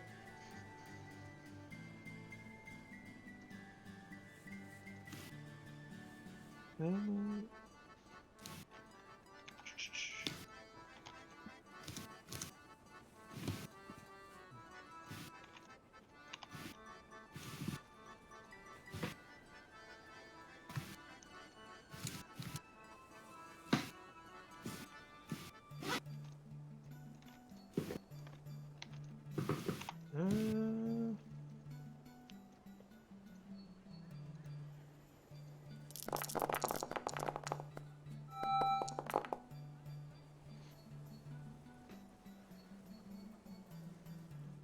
How much do you get for your third skill?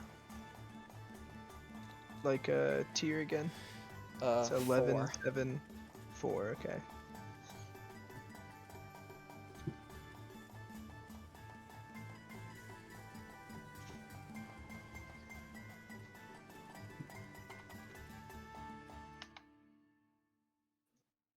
That'll take me time to set these up.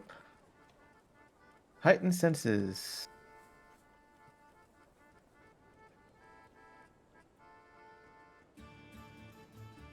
I recommend adding as many. Oh, it's called Unwailing still. Mhm. Oh, that's not been updated. This is fine. I recommend you set up your spells as much as you have in the spell list. Just saves time. Mm-hmm. Especially. So now I can go analyze life. Oh, not enough mana. And if you are so, Oh, I that's another forgot. that's another thing that I meant to bring up. Yeah. As far as the example spells that are posted in the book, for getting into sort of the mindset of this character and the way they're approaching magic, I would spend a lot of time, actually reading through the practices and the purviews of the Arcanum before you spend much time looking through the list of example spells. Look through them, read them, that's fine. But as far as the characters themselves go, like this, casting Exorcist's Eye or whatever, this may be the very first time that they've figured out sort of that they can try to look into Twilight, or that there is a gauntlet that they can look past, that they've discovered from trying to, look deeper to figure out where these spirits are coming from. So just really getting a good feel for the effect when you want to cast a spell, the effect that you want in terms of the practice, because that's sort of how your character is going to be thinking about it in terms of what they're capable of, rather than as these rote spells that may or may not have been taught to them, since they don't really have any tutelage at the moment. Trying to figure out if I want 2 dots in death and 1 matter, or 2 in matter and 1 in death. It depends on what you're most interested in looking into immediately. I don't know, that's the thing. Everything is interesting. You could flip a coin. It also depends on sort of how you're imagining the character's awakening, if you already have strong ideas about what their awakening looked like.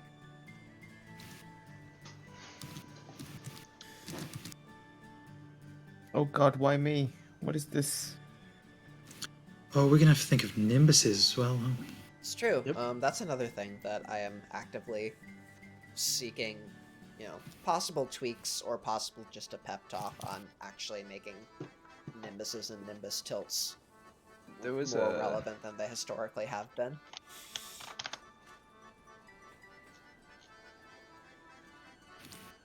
Yeah, that's a tough one. I've struggled with it in the past as well.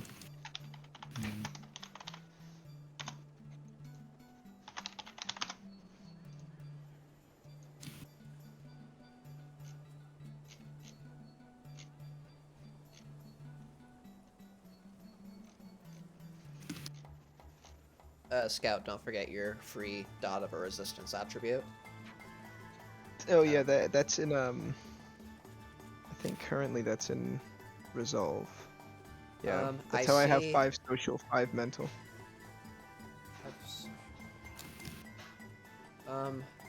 I see 4 social right now. 4 social. I have 2 or rather- composer, 2 manipulation, 3 presence, right? 1. Oh yeah, that's So- only 4. Okay, yeah. I guess I could have both then. I could have 4 presence and 4 wits. Nice. 1, 2, 3, 4, 5. 2, 3, 4, 5. Yep. Lure and repel. That's gonna be very useful for fishing. Oh yes. It's like, no, it's a kraken. Quick, repel it, now. My skills will depend on if we use Enigma or not. If we do, I'll probably use that instead of investigation. If not, if it gets rolled into the other stuff, I'll keep investigation. I'll be honest, I like Enigma does sound like it's already overlapping with a bunch of other stuff, so Yeah. investigation sounds like a better bet. Sure, we can roll with it. I have never used Enigma, so I'm not particularly married to keeping it as a skill in the game. Neither am I. I will update the document. That might be more useful if we were doing like privateer stuff and have to do some spycraft, but we're not. Mm-hmm. So Is it- computers is gone. No, my abacus. It's fine. I have science. I can work with Oh, yeah. these old school difference. This is before difference engines. Well, anti-cathedra device, maybe like something like that. I'll find something in Atlantis. It's fine. We're gonna dive deep for Atlantis. Sick. Like, behold, we found the lost city. All of it. That's not possible. Yeah, well, we did.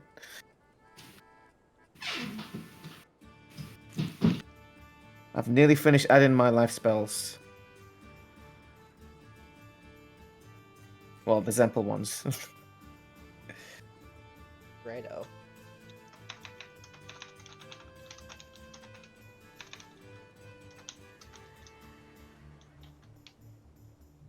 There we go. Life spells added. Now we move on to spirit. Which should be shorter.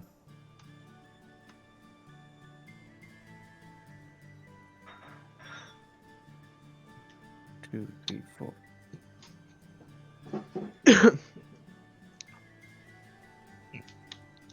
I might wait to get a praxis until I start to understand spirit, because I do want a spirit to make up a pretty big part of the path. World domination. Yeah, the What? realm. What are we going to do tonight? Spirit, the same thing we do every night. Try to take over the world.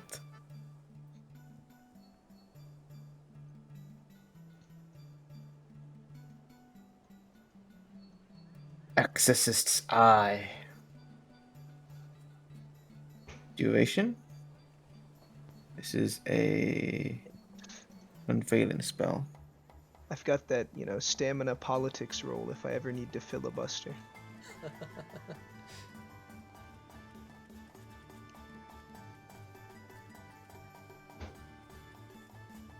At the pirate court. Henry, here's a tool to remove line breaks automatically from text. So I you guess don't my have to do it best. manually. I'm already done almost, as I'll just finish. Oh, good. I I've helped. just only got like 3 spells left.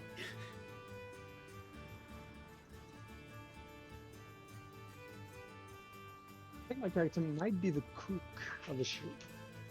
Oh, got some crafts in there? Slash Yeah, expression? that's some cracks. No, it's not. He's not a chef. He's a cook. Ah, It doesn't look Important good, but distinction. it tastes very good. It doesn't look good, but it tastes very good. What? Yeah, I don't like trust my. it. I mean, I've got I that don't one trust it. craft from being on a ship so long, too, and I've got to be the medicine, so I know to wash my hands before doing the cooking.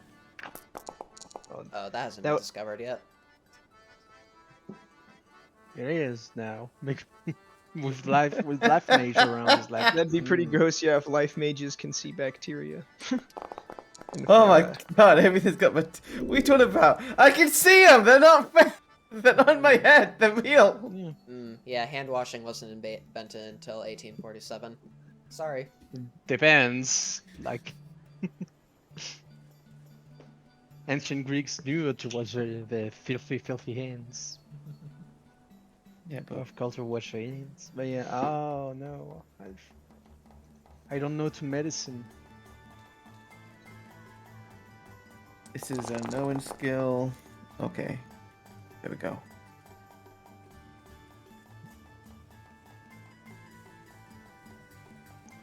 Ah, yeah, I need to go to magic. I'm gonna start with 2 in space. 1 in mind. Okay, I think all of my my example spells have been set up.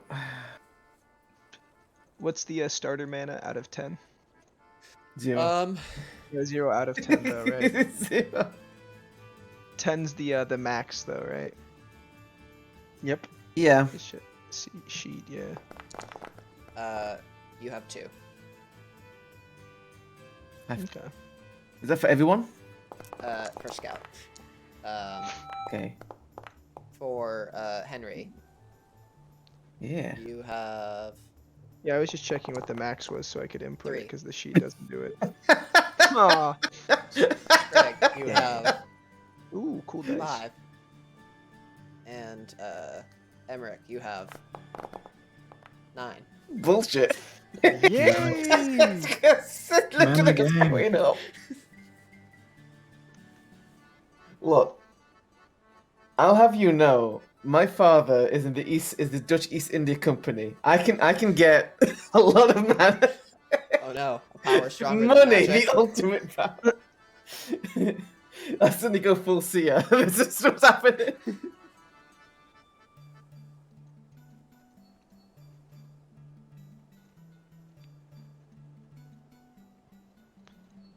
Oh, that'd be funny. Like suddenly get like a messenger spirit form. Well, now that you've awakened, the family wants you back. Like what?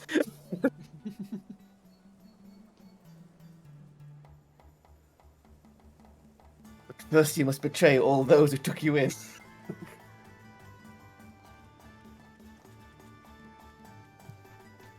Yeah, I'll need to hammer out this this artifact because I'm ready to dump like up to like 6 or 7 dots into it.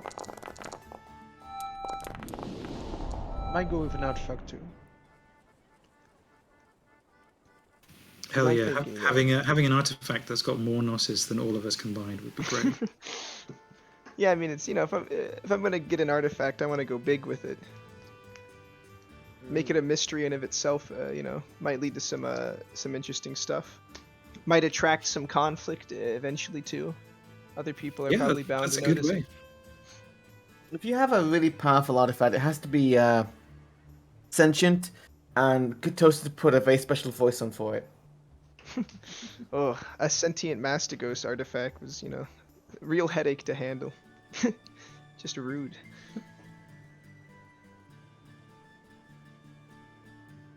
What if it's just the fact that like pirates are like rough and tumble, but then the artifact is like very like foppish and I say, what are you doing? Put me down! Well, I think I got it. I'm gonna decorate it with snakes. It's gonna be some sort of snake mirror, probably. It's not. It didn't come with the snakes. You just start like carving into it. It's like, stop it! Stop it! You just start screaming. You there? Help me!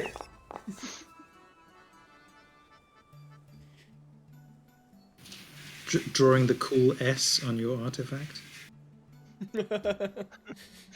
S for stay away. It's mine.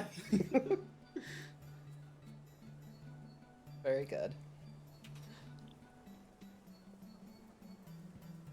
Okay, I'm actually going to stop streaming since we've finished the interesting part. Thanks for watching, if any real people are watching this.